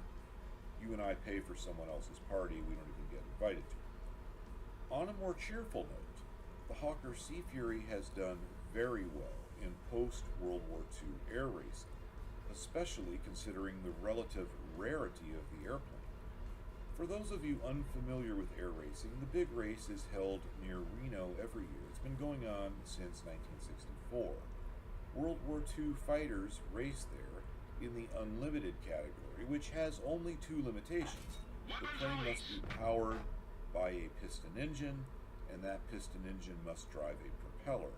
It's amazing to me that after all of these years, even though newer designs have been tried, World War II era fighters powered by World War II era engines have been the dominant types in the unlimited category. I think that's a real testament to the brilliant engineering that went into these things. The planes race at very high speeds, typically over 400 miles per hour. Now remember, this is around a course, and at an elevation around 4,500 feet. That's an altitude that's nowhere near optimal for maximum speed.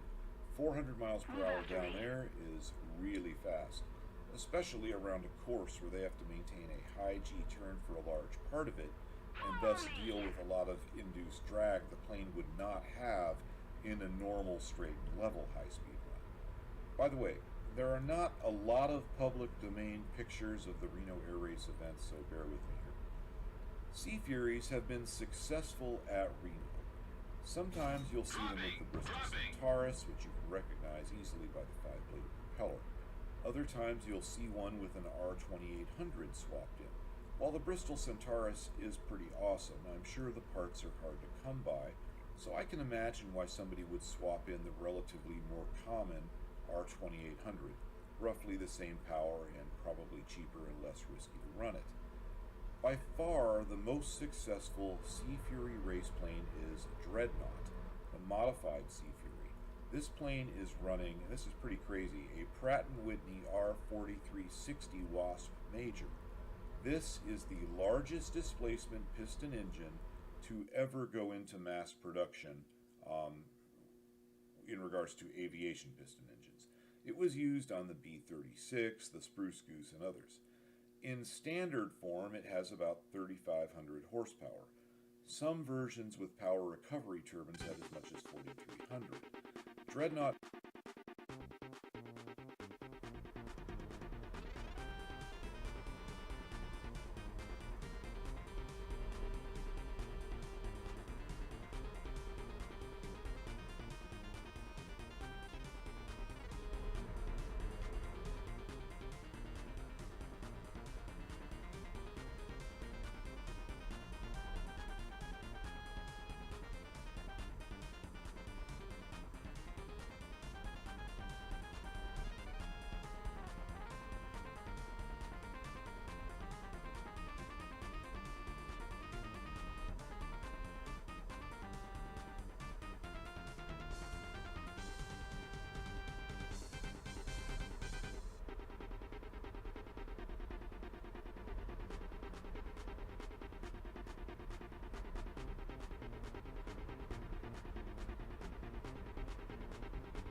lock.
on.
Radar lock.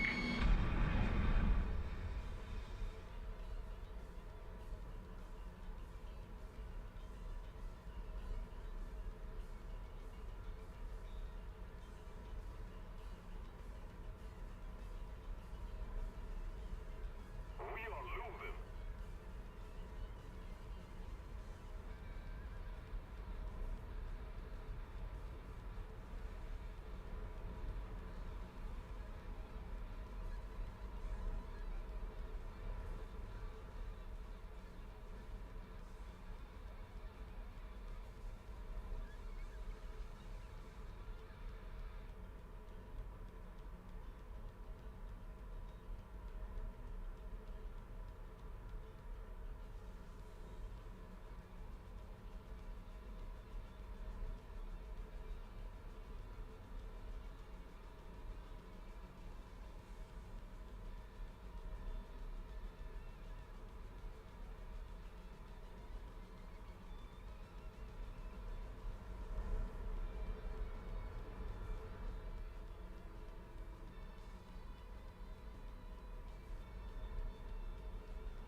Returning to the base.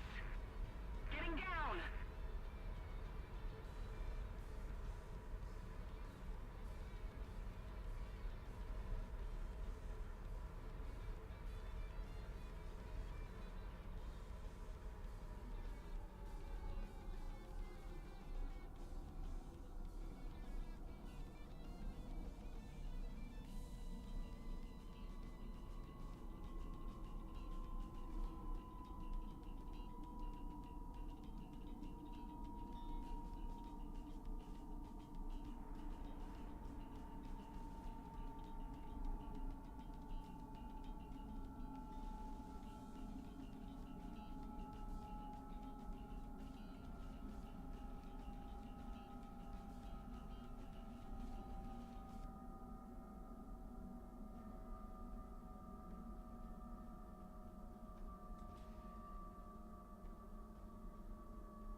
Dreadnought doesn't run power recovery turbines. I don't know the year-to-year specifics of Dreadnought's setup, but it appears to be fairly consistent and fairly conservative by raceplane standards.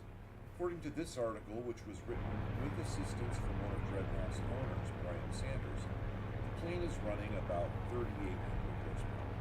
You can find this article online. It's well worth reading. From the article, it sounds to me like it's basically a stock engine, just very mildly souped up. It's running 72 inches of manifold pressure on 145 octane fluid with water methanol injection. The injection is set up, the water methanol injection that is, with a very mild 0.36 to 1 ratio. That means it's injecting 36 pounds of water methanol mix for every 100 pounds of fuel. That's a sign to me that it's not anywhere near the ragged edge of what it could be. It seems that Dreadnought's team strategy involves building a plane that's consistent and reliable, not one on the ragged edge of blowing up. Those numbers, 72 inches of manifold pressure, 145 octane, and a 0.36 to 1 ratio, are almost identical to those used by late war P-47 Thunderbirds, so it's not crazy at all. Of course, the airframe had some modifications to adapt the big motor to the Sea Fury. They appear to have added a second oil cooler to the right wing to mirror the one in the left wing. They further enhanced the cowling by installing sprayers, water sprayers, both before the oil coolers and in the cowling. These improve oil and engine cooling without increasing the drag via conventional means. There are also some modifications to the tail and some really fantastic looking exhaust trim. How successful has this plane been in air racing? I think it's the most successful air racing plane of all time. I'd say that says something in regards to the Sea Fury status in the superpop world. The owners of the plane, the Sanders family, appear to be very humble about their success in racing. They barely mention the plane's success on their website, which is sandersaeronautics.com. They do aircraft restoration and they make smoke systems for air shows. I don't know much about those subjects. But on their site they have a picture of Dreadnought with a trophy. That's about as far as they seem to go talking about the plane's success on the website. In fact, Wikipedia doesn't even have a page for this plane, which is surprising because they seem to have pages for a lot of Reno Air Race airplanes, a lot of which are far less successful than Dreadnought. Now, a quick trip over to airrace.org will tell the story. Dreadnought has been winning consistently since 1983. Here is a screenshot of all of Dreadnought's first place events between 1985 and 2022. I use that time period simply because it's easy to search on the website. Is that the most ever? No, but it's a lot. For comparison, Rare Bear, a highly modified Bearcat, has had more first place finishes than Dreadnought. However, during that time period, 1985 to 2022, Rare Bear had 10 did not finishes. Dreadnought had only 1 did not finish and flew in more races.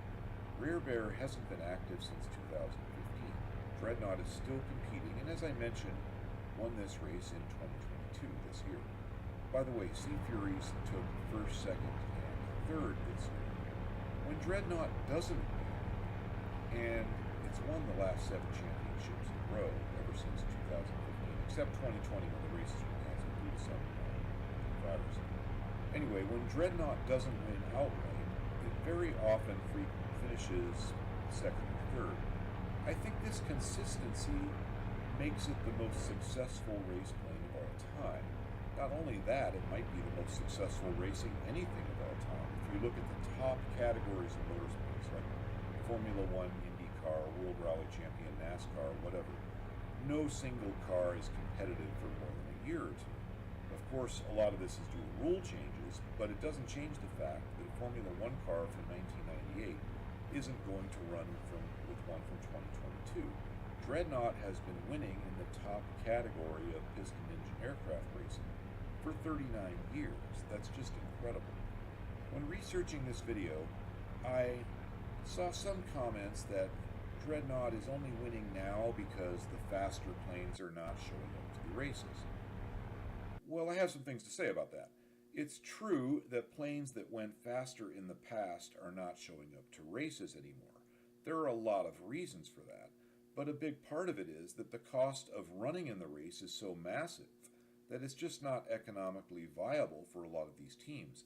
That's in no small part due to the fact that a lot of these race planes were running 140 inches of manifold pressure or more and required very frequently and super expensive overhauls of their engines, typically Merlin engines. Dreadnought is running an engine in a relatively mild state of tune, reportedly only on 72 inches.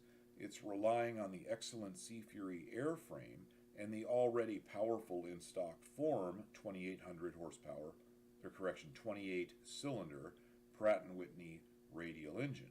If Dreadnought's team is winning now because they chose a formula that's more economically viable in the long term, well, that's still winning. Plus, I want to say that I've been to the Reno Air Races. Only once, and that was in 1991. It was very exciting. I saw Dreadnought, Rare Bear, and the others racing around the pylons. All of the planes were exciting to see, but when Dreadnought goes past the stands, it's different. No other airplane sounds like that, and it's awesome. And I wasn't the only one there that thought that. So that's all for now. I want to thank my Patreon supporters. You've really helped me get this video done. Patreon supporters get to vote on upcoming topics. They get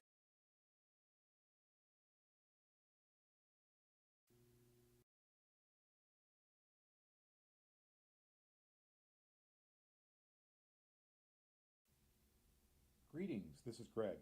It's time to discuss turbocharging in World War II airplanes and include comparisons to the advanced multi-stage supercharger configurations in use by the U.S. Navy during the war. Turbocharging, more correctly called turbo supercharging, was a large factor in U.S. air power doctrine before the war, and a key factor in the design of many significant airplanes, including the B-17, B-24, P-47, and P-38. Before we dive into the details, we need to cover some history. In the 1920s, designers of military aircraft engines started to focus on supercharging. Supercharging, by definition, forces extra air into the engine, allowing it to maintain peak rated power levels, or close to them, up to high altitudes, as high as 20,000 feet or even higher. This broad definition includes exhaust-driven turbo superchargers, but for the purpose of this video and to match common modern terminology, I'll often refer to exhaust-driven turbo superchargers as turbos or turbochargers and mechanically driven units as superchargers. It quickly became very obvious to aircraft and engine designers in every country building airplanes that supercharging in one form or another was the way forward. In 1920, NACA released a report on supercharging. This 1920 report was largely a mathematical exercise which focused on figuring out the increases in an aircraft service ceiling that could be reasonably expected from supercharging. The report concluded that an increase in service ceiling from 25,000 feet up to 37,000 feet could be expected, a gain of 50%, which was huge. This particular report is often cited in other reports, hence my decision to reference it here. By 1920, there was just no question that supercharging was the way forward for aircraft engine power.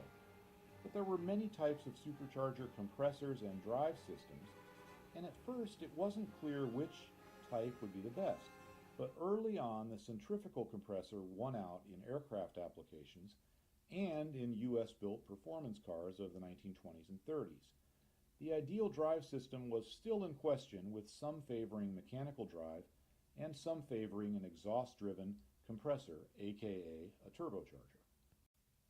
Let's take a look at a NACA report from 1924. This particular report is NACA Report 321. It's actually a translated German report, as there was a lot of crossing over of information from Germany to the United States at the time. This report shows several forms of supercharging in use during the early 1920s, although it does not offer a specific comparison of them. The first example is that of a Roots supercharger. While they don't work well in airplanes, Roots superchargers can be highly effective in cars. The Roots unit uses mechanically driven intermeshing lobes, as seen near the bottom of this image, to move air into the engine. Here's an image of a Roots installed on a Mercedes racing engine. Once again, it's mounted 90 degrees to the engine's crankshaft and driven with bevel gears. Instead of being 90 degrees off in the horizontal plane, as it would be in a BF-109, it's 90 degrees off in the vertical. With very few exceptions, centrifugal, roots, airplane, or car, the Germans loved to drive superchargers at a 90-degree angle to the crank during this era. I have never found a complete explanation for this. The root supercharger just doesn't work well in airplanes, and no World War II aircraft was equipped with this type of supercharger. The next type is the Zoller. Like the Roots, it has its advantages in automobiles, but really never went anywhere in the aviation world. Like the Roots, these were mechanically driven but used internal vanes to move the air and is often called a vane-type supercharger. Next, we have an idea that keeps coming back over and over. Remember, this report was published in Germany in December of 1923. It sort of reminds me of Lucy and the football. Every 20 years or so, someone tries to run a supercharger driven by an electric motor, and every time, after a lot of hype, it fails to make it into production. Today, this idea is back. Now they're calling it an electric turbocharger, which is really a misnomer since a turbocharger, by definition, is driven by a turbine. It's an electric supercharger, period. Maybe this time it will work.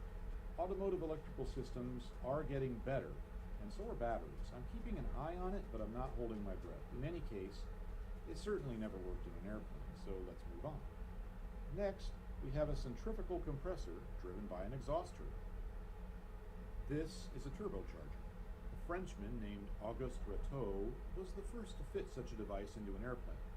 This particular setup is highly advanced with 2 exhaust valves per cylinder. One exhaust valve is ported to the turbine, the other bypasses the turbine. The valve timing for the valves are independent in an effort to maximize turbo performance while minimizing exhaust back pressure into the cylinder. This exhaust valve system was eventually abandoned in favor of a conventional system running all of the exhaust through the turbine. Another solution is to drive the centrifugal compressor mechanically. In this particular report, this isn't discussed, probably because of its German origins. Allow me to explain. In the early days of aviation, racing cars were just as fast or sometimes faster than airplanes. Thus, there was a lot of overlap in regards to engine technology. In the United States, the Indianapolis Motor Speedway, which opened in 1909, was the pinnacle of motor racing and had an influence on engine design. At Indy, cars could maintain very high speeds without much need to slow down. Thus, they could operate their racing engines within a narrow range of RPM, much like an airplane. In these conditions, a centrifugal supercharger could dominate.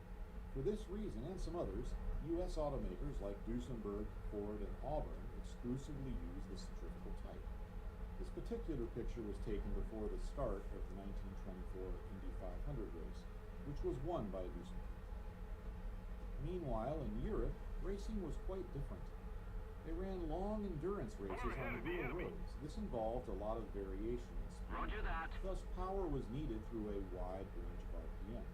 At the time, the best way to do that was with a root supercharger. Thus, Mercedes, Fiat, Bentley, Alfa Romeo, and the other European manufacturers went with the Roots type. So far, we have several types of superchargers in contention for use in military airplanes.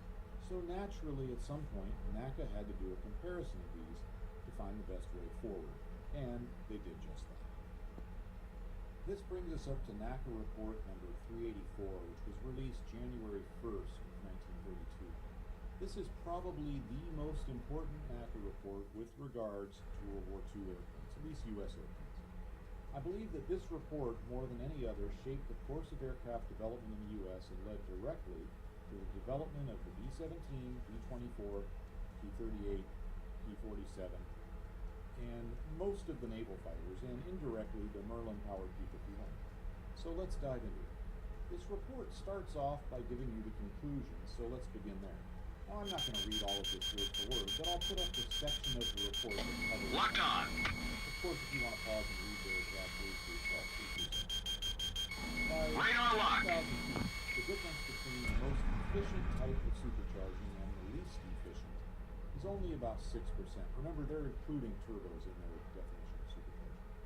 However, above 20,000 feet, the turbo supercharger equipped engine develops considerably more power than any other type. That's, quote, considerably more power. They go on to mention that the Roots type was the least efficient and resulted in the least power. NACA already knew that, as they had previously done extensive testing of this type, but I think they just included it in this test for completeness. With the benefit of 2020 hindsight, of course, we know that this is shaping up to be a battle between the gear-driven centrifugal supercharger and the turbocharger. While the Roots type does have some serious advantages over the other types, they just don't apply to aircraft. And it's the same with the Zoller, aka the Bane type. For these reasons, we'll be focusing on the geared centrifugal and turbo.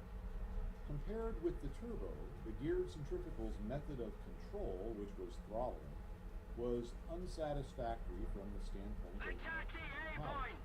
I discussed this at great length in my F4F Wildcat video.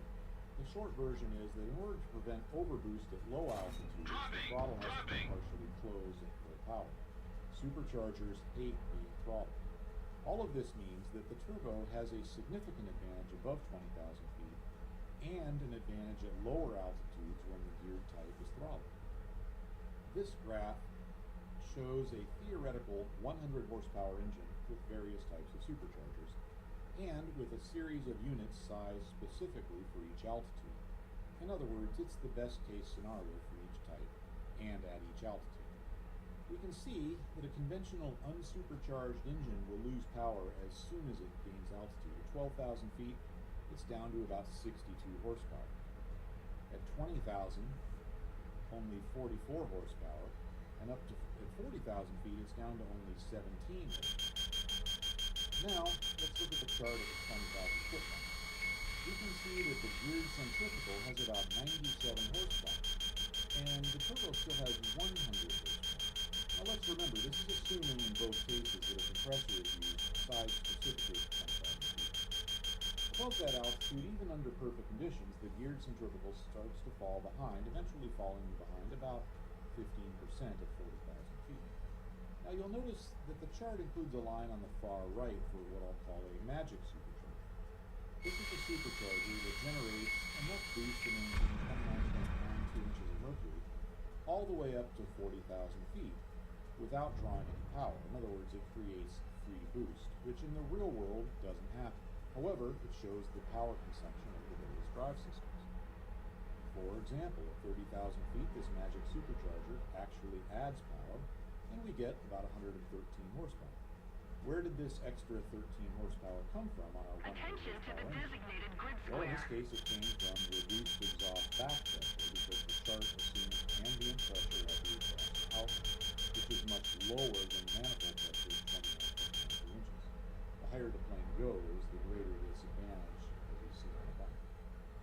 Compared with the geared centrifugal, comparing the geared centrifugal with turbo, I should say, since both have similar drive power requirements, the power numbers are actually pretty close. Of course, they both run the same compressor, so the difference is in the two drive systems, geared versus exhaust geared. Now, contrary to popular belief, the power to spin a turbo is not free, but it is efficient. To quote NACA regarding the turbocharger, quote, "The net engine power is the total engine power supercharged, less the reduction in power due to increased exhaust back pressure," unquote. Back pressure costs power, and the turbo causes it. On me! When using a geared centrifugal, power is, quote, "the total power developed, less the power required to drive the supercharger," unquote. On the chart, we can see that at 30,000 feet, the drive power requirement, the boost needed to maintain 29.92 inches, that's 14.7 psi, or 1,013 millibar roughly. It's about, going to be about 10 psi of boost in this case, and the drive power requirement will be about 13 horsepower for the turbo and about 20 horsepower for the geared centrifugal. That difference of 7 horsepower may not seem like much, but we need to remember that this engine only has 100 horsepower, so it's the percentages that matter here. On a 1,500 horsepower engine, that's going to be about 105 horsepower, so it's really starting to mean something. More importantly, the turbocharger doesn't cause throttling losses, which the supercharger does at any point below its critical altitude. This hugely favors the turbo. Let's look at these throttling losses next. This chart shows the net engine power of a 100 horsepower supercharged engine with 6 different sizes of geared centrifugal superchargers, each optimized for maximum power at a specific critical altitude. Below this altitude, power suffers due to the throttling losses. Above it, suffers due to the supercharger's inability to maintain manifold pressure. Supercharger A is the low altitude supercharger. It makes its maximum power at 5,000 feet. So not much throttling was required at sea level, thus its throttling losses are only about 5 horsepower at sea level. However, it suffers greatly at higher altitudes. At 20,000 feet, it can only provide enough manifold pressure for 57 horsepower. Now, let's look at the other instrument, supercharger F. This supercharger is optimized for 30,000 feet. At sea level, it's in a world of pain. At 29.92 inches of manifold pressure, it's working against such strong throttling losses that it can only produce 68 horsepower. That's a 32% loss in power. As I've said before, superchargers hate being throttled. They have to do a lot of extra work to compress the air at the supercharger inlet because the air pressure there is so far below ambient. In other words, it has to compress more to reach a given manifold pressure value. Now up at 30,000 feet, the throttling losses are 0 and the engine is putting out 95 horsepower. All the other examples are somewhere in the middle, so you can see that a geared, single-speed, single-stage centrifugal is going to require some serious compromises. We're going to come back to this chart in a moment and explain how it relates to U.S. naval fighters. This next chart shows the roots, geared centrifugal, and turbo, all set up with single stages and geared for a 20,000 foot critical altitude. The roots seems to do well here, but that's only because this chart deals with relatively low boost levels, only what's needed to maintain sea level pressure. Again, the roots isn't really relevant to this discussion at this point. The geared centrifugal is at a huge disadvantage against the turbo below 20,000 feet here. At sea level, it's behind 80 horsepower to 100. Now, this lack of concern over throttling losses for the turbo, and if you're using a turbo, you're really not going to have throttling losses. That means that the designers could use the turbo and use one optimized for much higher altitude because they didn't have to worry about sacrificing the power down low, which is what they eventually did. So far, things look pretty bad for the geared centrifugal. Its power suffers greatly from throttling down low, and it can't quite compete with the turbo up high. So why did the U.S. Navy seem to marry itself to the geared centrifugal for its planes? Well, there are two main reasons. The first is simply packaging. NACA pointed out that the geared centrifugal is compact and light, and it lends itself very well to installation in aircraft with air-cooled radial engines. Since the U.S. Navy was hell-bent on avoiding the use of liquid-cooled engines anyway, with the exception of airships, the geared centrifugals would be easy to package into their planes. Second, the report points out that they would not be likely to be used unless either they were improved or set up in multiple stages, and that's exactly what happened. Both of those things happened prior to World War II. Thus, with multiple stages of geared superchargers and with big radial engines with plenty of room in the fuselage right behind them, the geared centrifugals were made to work really well. Not as well as a turbo, but pretty close. Now let's finish up on NACA 384 by reviewing the conclusions. Below 20,000 feet, there's little difference between a turbocharger and a gear-driven centrifugal. But above 20,000 feet, the turbo is superior. About 2 years after that report, in 1934, the U.S. Army Air Corps proposed a bomber to replace the aging B-10, shown here.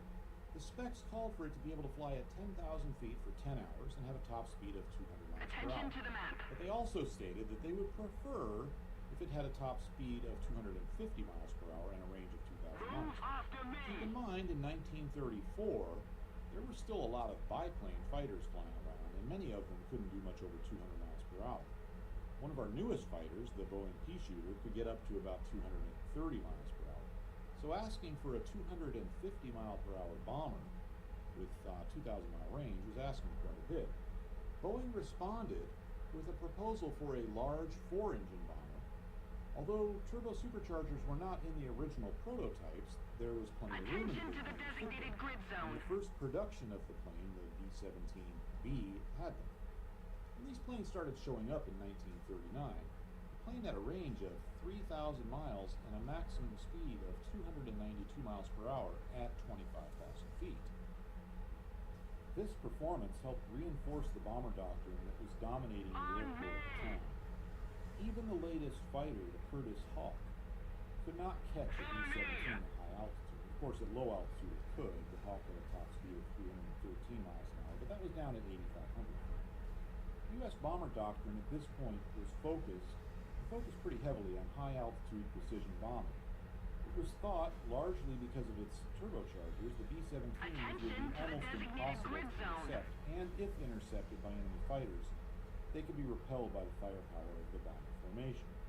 Of course, that's not exactly how it went, but if you look at this from the standpoint of someone in 1939, you can see the logic here. It's very difficult to package turbos into a fighter. It's easy into a bomber. And here was the B-17, able to fly at 25,000 feet. It was faster than any U.S. fighter currently in service at that altitude, and faster than most known potential enemy fighters. With the benefit of hindsight, we know that the Bf-109 was among the very few fighters that were faster at 25,000 feet, and that U.S. fighters would soon be catching up. But in 1939, things were looking pretty good for the bomber. General Electric, the company that made the turbochargers for the B-17, stated in a 1943 training video in regards to turbocharged bombers, quote, "Almost without exception, these planes have returned safely from their missions," unquote. That was true early in the war before we started bombing Germany. In the video, they later point out in the cases when we did lose bombers, they were usually operating below 25,000 feet, which was also true at the time. U.S. air power doctrine focused heavily on the four-engine bomber, with large numbers of B-17s being built. The slightly more advanced B-24 was built in even greater numbers, and was also equipped with turbo superchargers. As a side note, the B-24's pilot's manual seems to assume that pilots are just prone to being idiots. Nearly every picture in it has some sort of caption admonishing bad techniques. I don't see that very often in other publications of the time. It's pretty unique to the B-24's manual. I don't think it means anything, it's just an interesting observation. Fitting turbos and all the related piping into a four-engine bomber was relatively easy. Fitting it into a fighter was another matter entirely. The latest proposals coming from the Army Air Corps had some pretty high performance requirements, and it was felt by at least some designers that the best option to achieve their goals would be to build a fighter equipped with the turbo supercharger. Remember the Curtiss P-36 Hawk from earlier? Notice it has an air-cooled radial engine. Well, we need to back up and take a detour for a moment here. Did you ever notice that all of the liquid-cooled V-type engines used in World War II were developed at about the same time? The U.S. Allison V-1710 was developed in 1929, first ran in 1930. The Germans began development of an inverted liquid-cooled V-12 in 1930, test ran it in 1931. This engine was to be the basis for the famous DD-601, which first ran in 1935. Over in Britain, the Rolls-Royce Merlin first ran in 1933, and the Spanish Hispano-Suiza 12Y first ran in 1932. You may not have heard of this engine, but it was used in French fighters. More importantly, it was the basis for the Russian Kilmov VK-105, which powered over a dozen types of Soviet warplanes, so it was very widely used during the war. All throughout aviation history, until the advent of the jet, there was this seesawing battle going back and forth between air-cooled radials and liquid-cooled V-types. And in the 1920s, generally speaking, the big radials were favored. So what was it that caused this sudden development of all of these engines? With the exceptions of the U.S. Navy and the Japanese, most countries suddenly focused development on planes that were going to have liquid-cooled V-types. The tide had shifted against the air-cooled radial. It might surprise you to learn that this switch was not caused by some new engine technology or manufacturing techniques. It was the advent in 1926 of ethylene glycol. This new coolant allowed for smaller cooling systems, thus less cooling system drag, and that was enough to give the liquid-cooled engines just enough performance advantage so that they had an edge on the radials. Although it would later switch back, that's another story. This takes us back to the Curtiss P-36 Hawk. It was designed before the Allison V-12 was really ready for prime time. The Hawk first flew in 1935. In 1937, Curtiss made one of the first attempts to build a turbocharged fighter, and here it is. This is the P-37. It is essentially a P-36 with an Allison V-12 and the entire turbo system located between the engine and the cockpit. You can see how far back they had to move the cockpit. The plane had too many technical issues to resolve, so they removed the turbo, kept the liquid-cooled engine, moved the cockpit forward again, and developed it into the P-40, and so ended the Curtiss-Wright Corporation's attempts to build a turbocharged fighter. Let me ask you a question. What U.S.-built plane was primarily flown by the leading Allied ace of the war? Well, it was this man, Alexander Pokrishkin. And this Soviet pilot scored 47 of his 65 kills in the P-39 Arakobra. The P-39 represents Bell Aircraft's attempts to build a turbocharged fighter. This time, instead of moving the cockpit back, they decided to move the engine back instead, way back, as in behind the cockpit.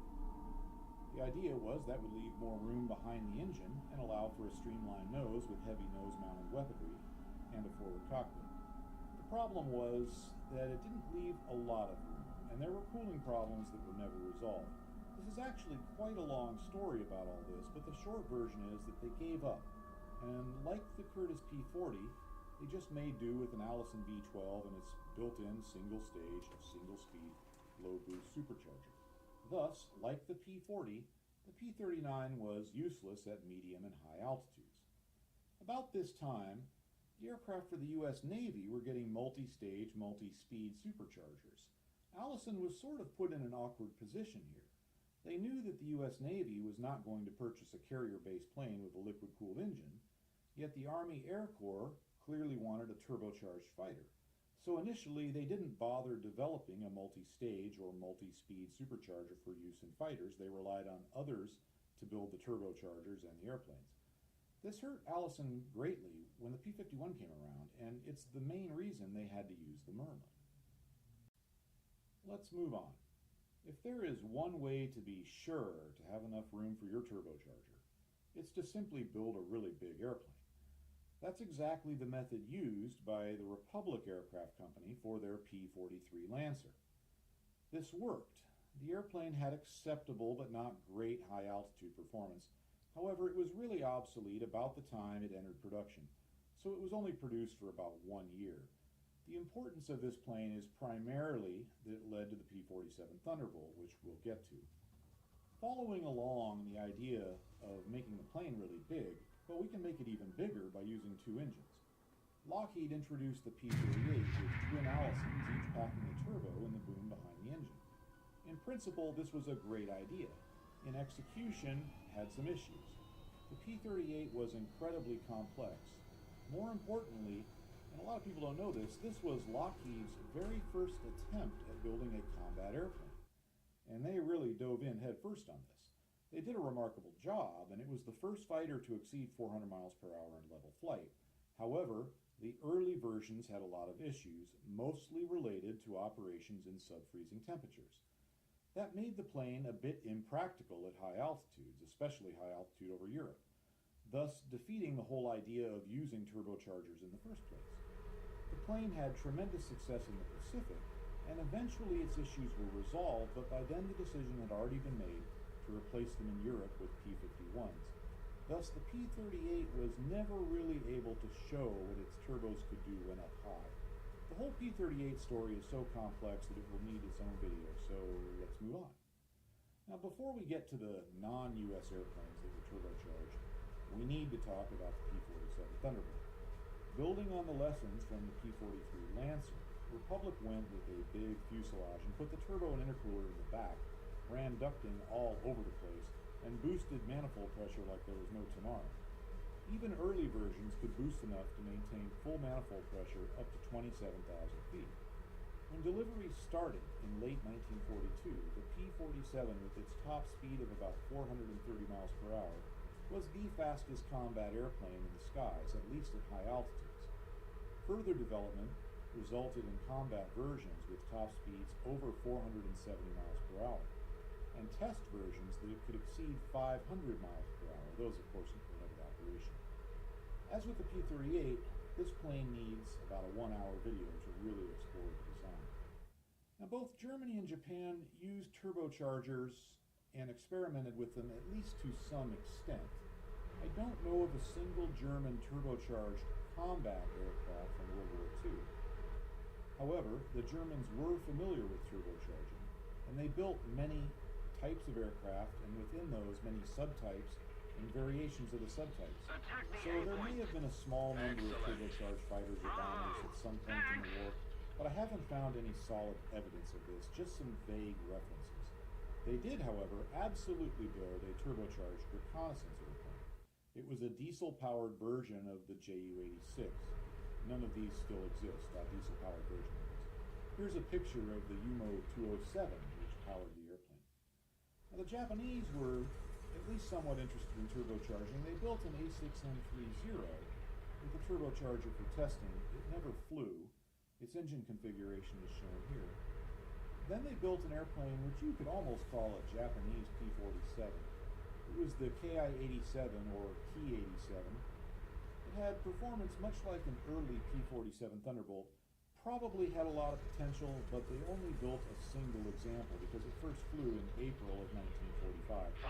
Just too late to get that into production for the war. We need to look at what the U.S. Navy was doing so we can have a comparison between their multi-stage superchargers and turbochargers. Of course, there is never a perfect apples-to-apples comparison, but I think I have two planes that are pretty close here. Both the F4U-1 Corsair and the P-47B Thunderbolt use the R2800 engine and both developed 2,000 horsepower. Let's take a look at the supercharger configuration used in the F4U-1 Corsair. The system uses dual superchargers with high and low speeds on the second stage. It's almost exactly like the setup explained in my F4F Wildcat video, just a lot bigger and badder. So in effect, even though not literally, the Corsair has 3 superchargers. Note, in this picture, the far side intercooler is not shown. It does have 2. Again, watch my Wildcat Part 1 video if you want a more complete explanation of how this is laid out, because it's essentially identical. Now let's go back to one of the previous NACA charts and graph the horsepower of the Corsair on this chart. Of course, this chart is for a 100 horsepower engine, but that's okay. We can use it in terms of percentage. Unfortunately, the data algorithm for the Corsair-1 is a bit incomplete. The peak power numbers for each stage and related critical altitudes, those are straight out of the World War II era flight manual, so they're as accurate as you could get. However, Chance Vought didn't give much more data than that, so I had to borrow the throttling curves for the losses there and the power drop-off with altitude from Grumman's data for the F6F Hellcat. That data was much more complete. This version of the Hellcat uses an engine that's almost identical to the Corsair. Both are R2800s with 2,000 horsepower at the same manifold pressure settings. The main difference being one has an updraft, the other has a downdraft carburetor, and there's some packaging differences for the intercoolers. My point here is that this may be off by 50 horsepower or so at certain points, but the peak numbers are dead accurate. So we'll use the Corsair's military power rating of 2,000 horsepower since it works really well on this. Locked on! The Corsair-1's big R2800 engine can put out as much as 2250 at war emergency power. At military power, the Corsair's main stage blower, which is always engaged, and shown here by the green line, can maintain its full 2,000 horsepower to 2,500 feet. This stage is heavily biased for low-level activity. Notice in this case it will maintain that 2,000 horsepower all the way down to sea level because the designers allowed it to run with slightly more manifold pressure below 2,500 feet at military power to offset the throttling losses. Above 2,500 feet, the Corsair will lose manifold pressure and power will start to drop off. But at about 5,500 feet, depending on the atmospheric conditions that day, the pilot can engage the auxiliary supercharger, often called the aux blower, into low speed. This will enable the engine to regain manifold pressure, and as the aircraft climbs, the throttling losses will be reduced. In this configuration, the engine will have 1,800 horsepower when this stage reaches its critical altitude of 18,100. From there, the high speed on the aux blower can be engaged, and this will enable the plane to keep its manifold pressure up to about 23,000 feet, at which point the engine will have 1,650 horsepower. From there, power will decrease pretty significantly as the aircraft climbs. On me! Notice the area where the lines intersect. That's sort of a gray area where it's a bit of a toss-up as to whether it's better to run the main blower and accept the decrease in manifold pressure, or to engage the low speed on the aux blower and take the throttling losses. The official answer was to switch to the higher stage when full throttle manifold pressure decreased below a specific value. Note that the lines are not exactly parallel to those predicted by NACA. There are several reasons for that, but it's mainly because superchargers improved over that 10-year period in regards to throttling losses. Power above the critical altitudes doesn't quite keep up with the predicted numbers due to the installation in the actual airplane. Follow me. When you actually put something in a real airplane, it's going to behave a little bit differently than it did on the test bench. So the Navy's solution was big radial engines and 2 stages of supercharging with 2 speeds on the auxiliary stage blower. And the Army Air Corps, by and large, was to go with the turbocharger. Let's take this opportunity to compare the Corsair's excellent supercharging system with that of the land-based P-47B Thunderbolt. P-47B uses the R2800 with a single-speed, single-stage main blower, just like the Corsair. But instead of a second-stage, 2-speed supercharger, the Thunderbolt uses a turbo. Now, before I post the Thunderbolt's power, I have to make something clear. These are not war emergency power numbers for either airplane. We're not trying to compare airplanes here, just the differences as they relate to the turbocharger. The Corsair's numbers are for military power. The Thunderbolts are for emergency maximum. These 2 ratings are the same thing.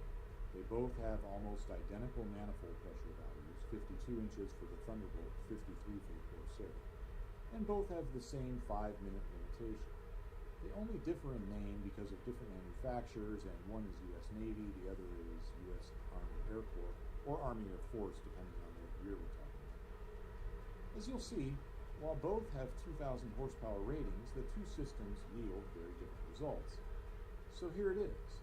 The Thunderbolt is shown via the gray line, and it maintains its full 2,000 horsepower from sea level all the way up to 27,000 feet, where it will have a 600 horsepower advantage over the Corsair. From there, power drops off, but it's still very strong. I think this chart shows the power advantage of the turbo supercharger. It's not just about the power at altitude, although that is a big factor.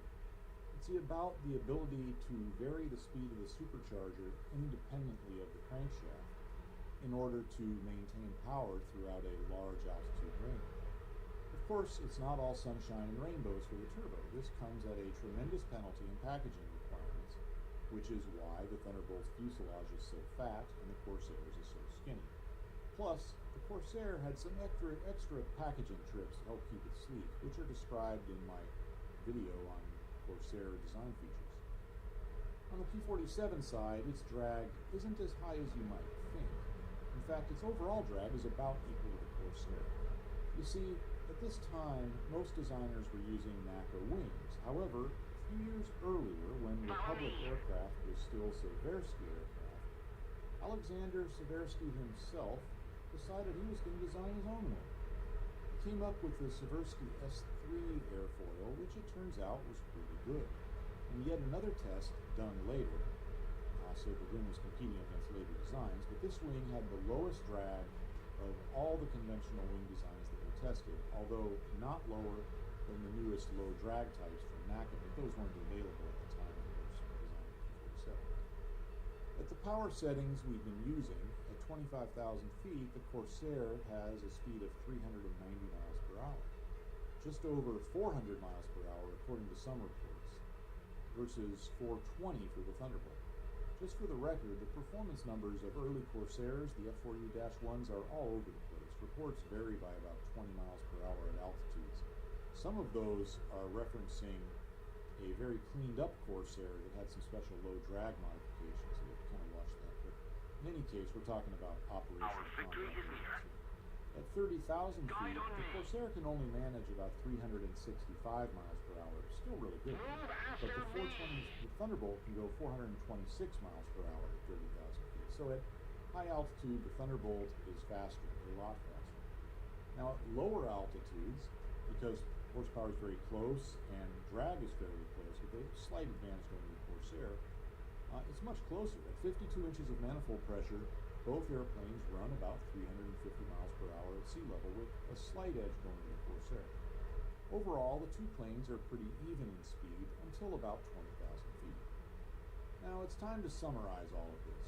After NACA released Report 384 in 1932, January of 32, the designers of aircraft which would be used by the U.S. Guide on Army, me. the U.S. Army Air Corps, began focusing heavily on turbochargers Attention to because the the map. idea The enemy's of a getting closer to fast, victory. high-flying four-engine bomber fit neatly into their doctrine, and it was relatively easy to turbocharge big airplanes.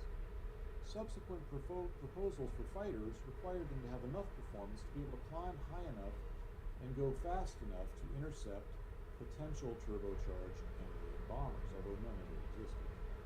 Many companies tried to build a turbocharged fighter, but it was very challenging, and the only complete success was the Republic P-47 Attention to the Thunderbird. map. Although the P-38's early issues were eventually solved, but it was too late to take advantage of its abilities at high altitude.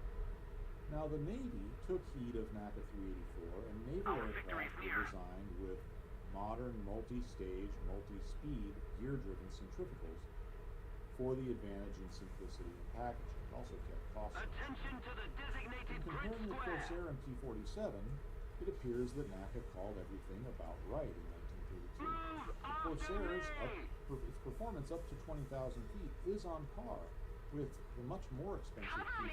P-47 and higher in some ways.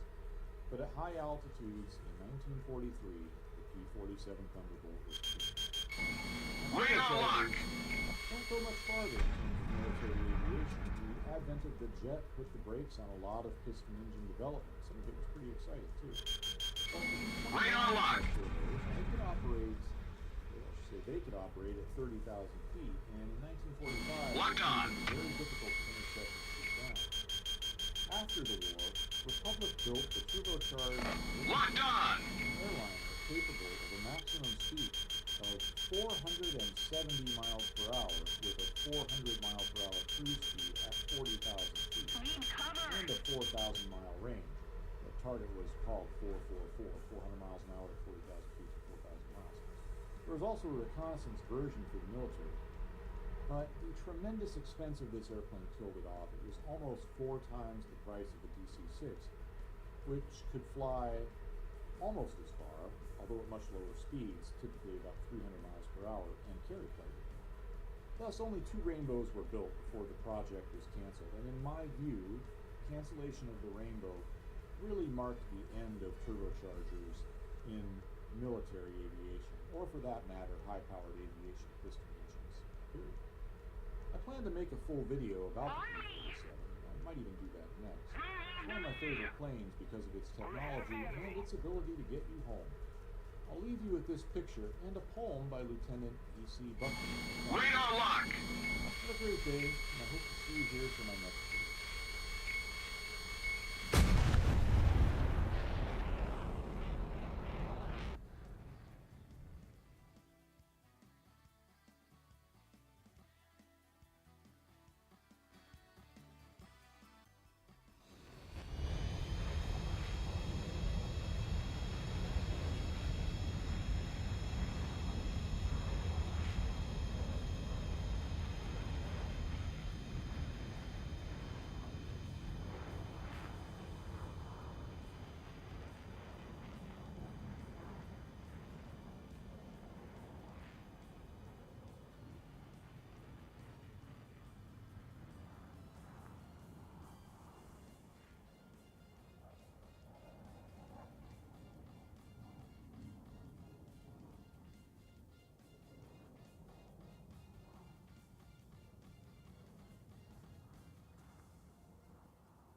Greetings, this is Greg, P-47 Thunderbolt Part 1. In this video, we'll go over the basic design of the P-40.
We're losing. Need backup.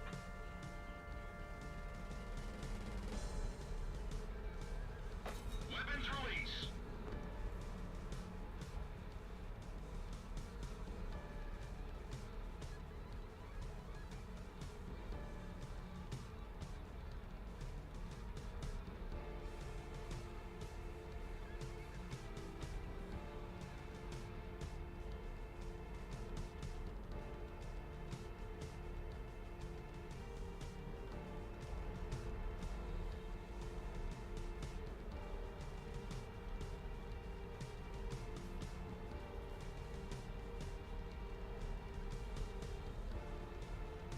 Sorry.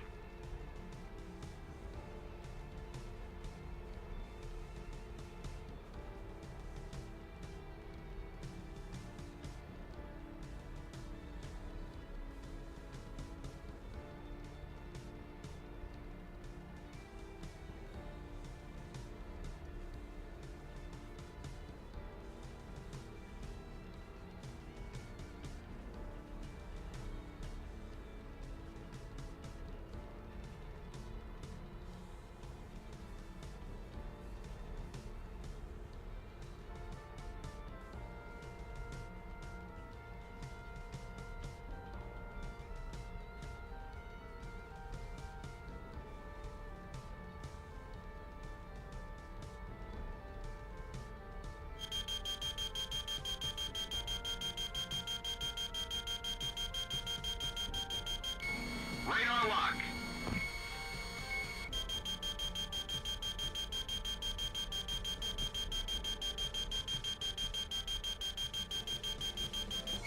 Locked on. Locked on.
Locked on.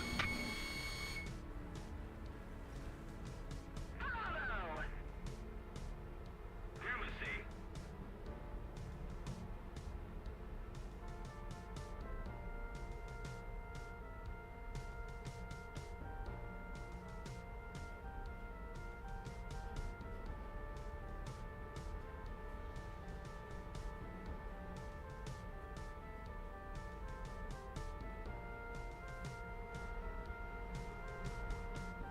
Somebody cover me! On me.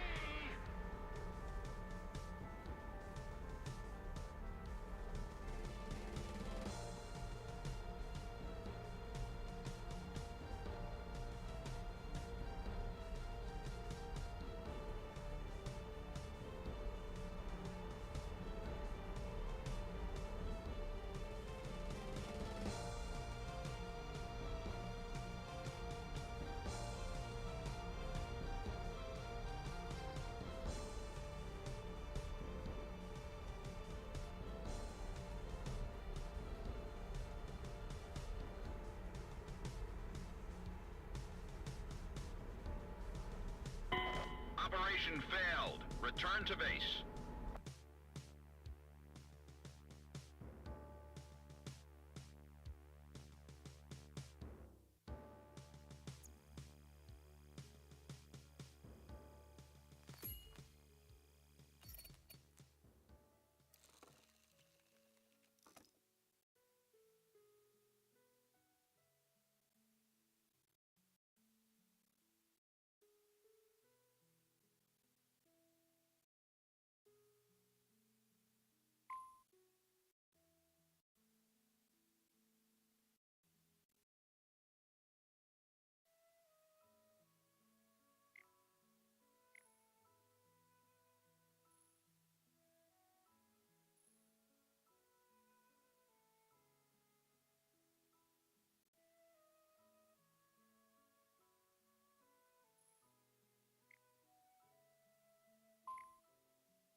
I'm gonna cut this off here while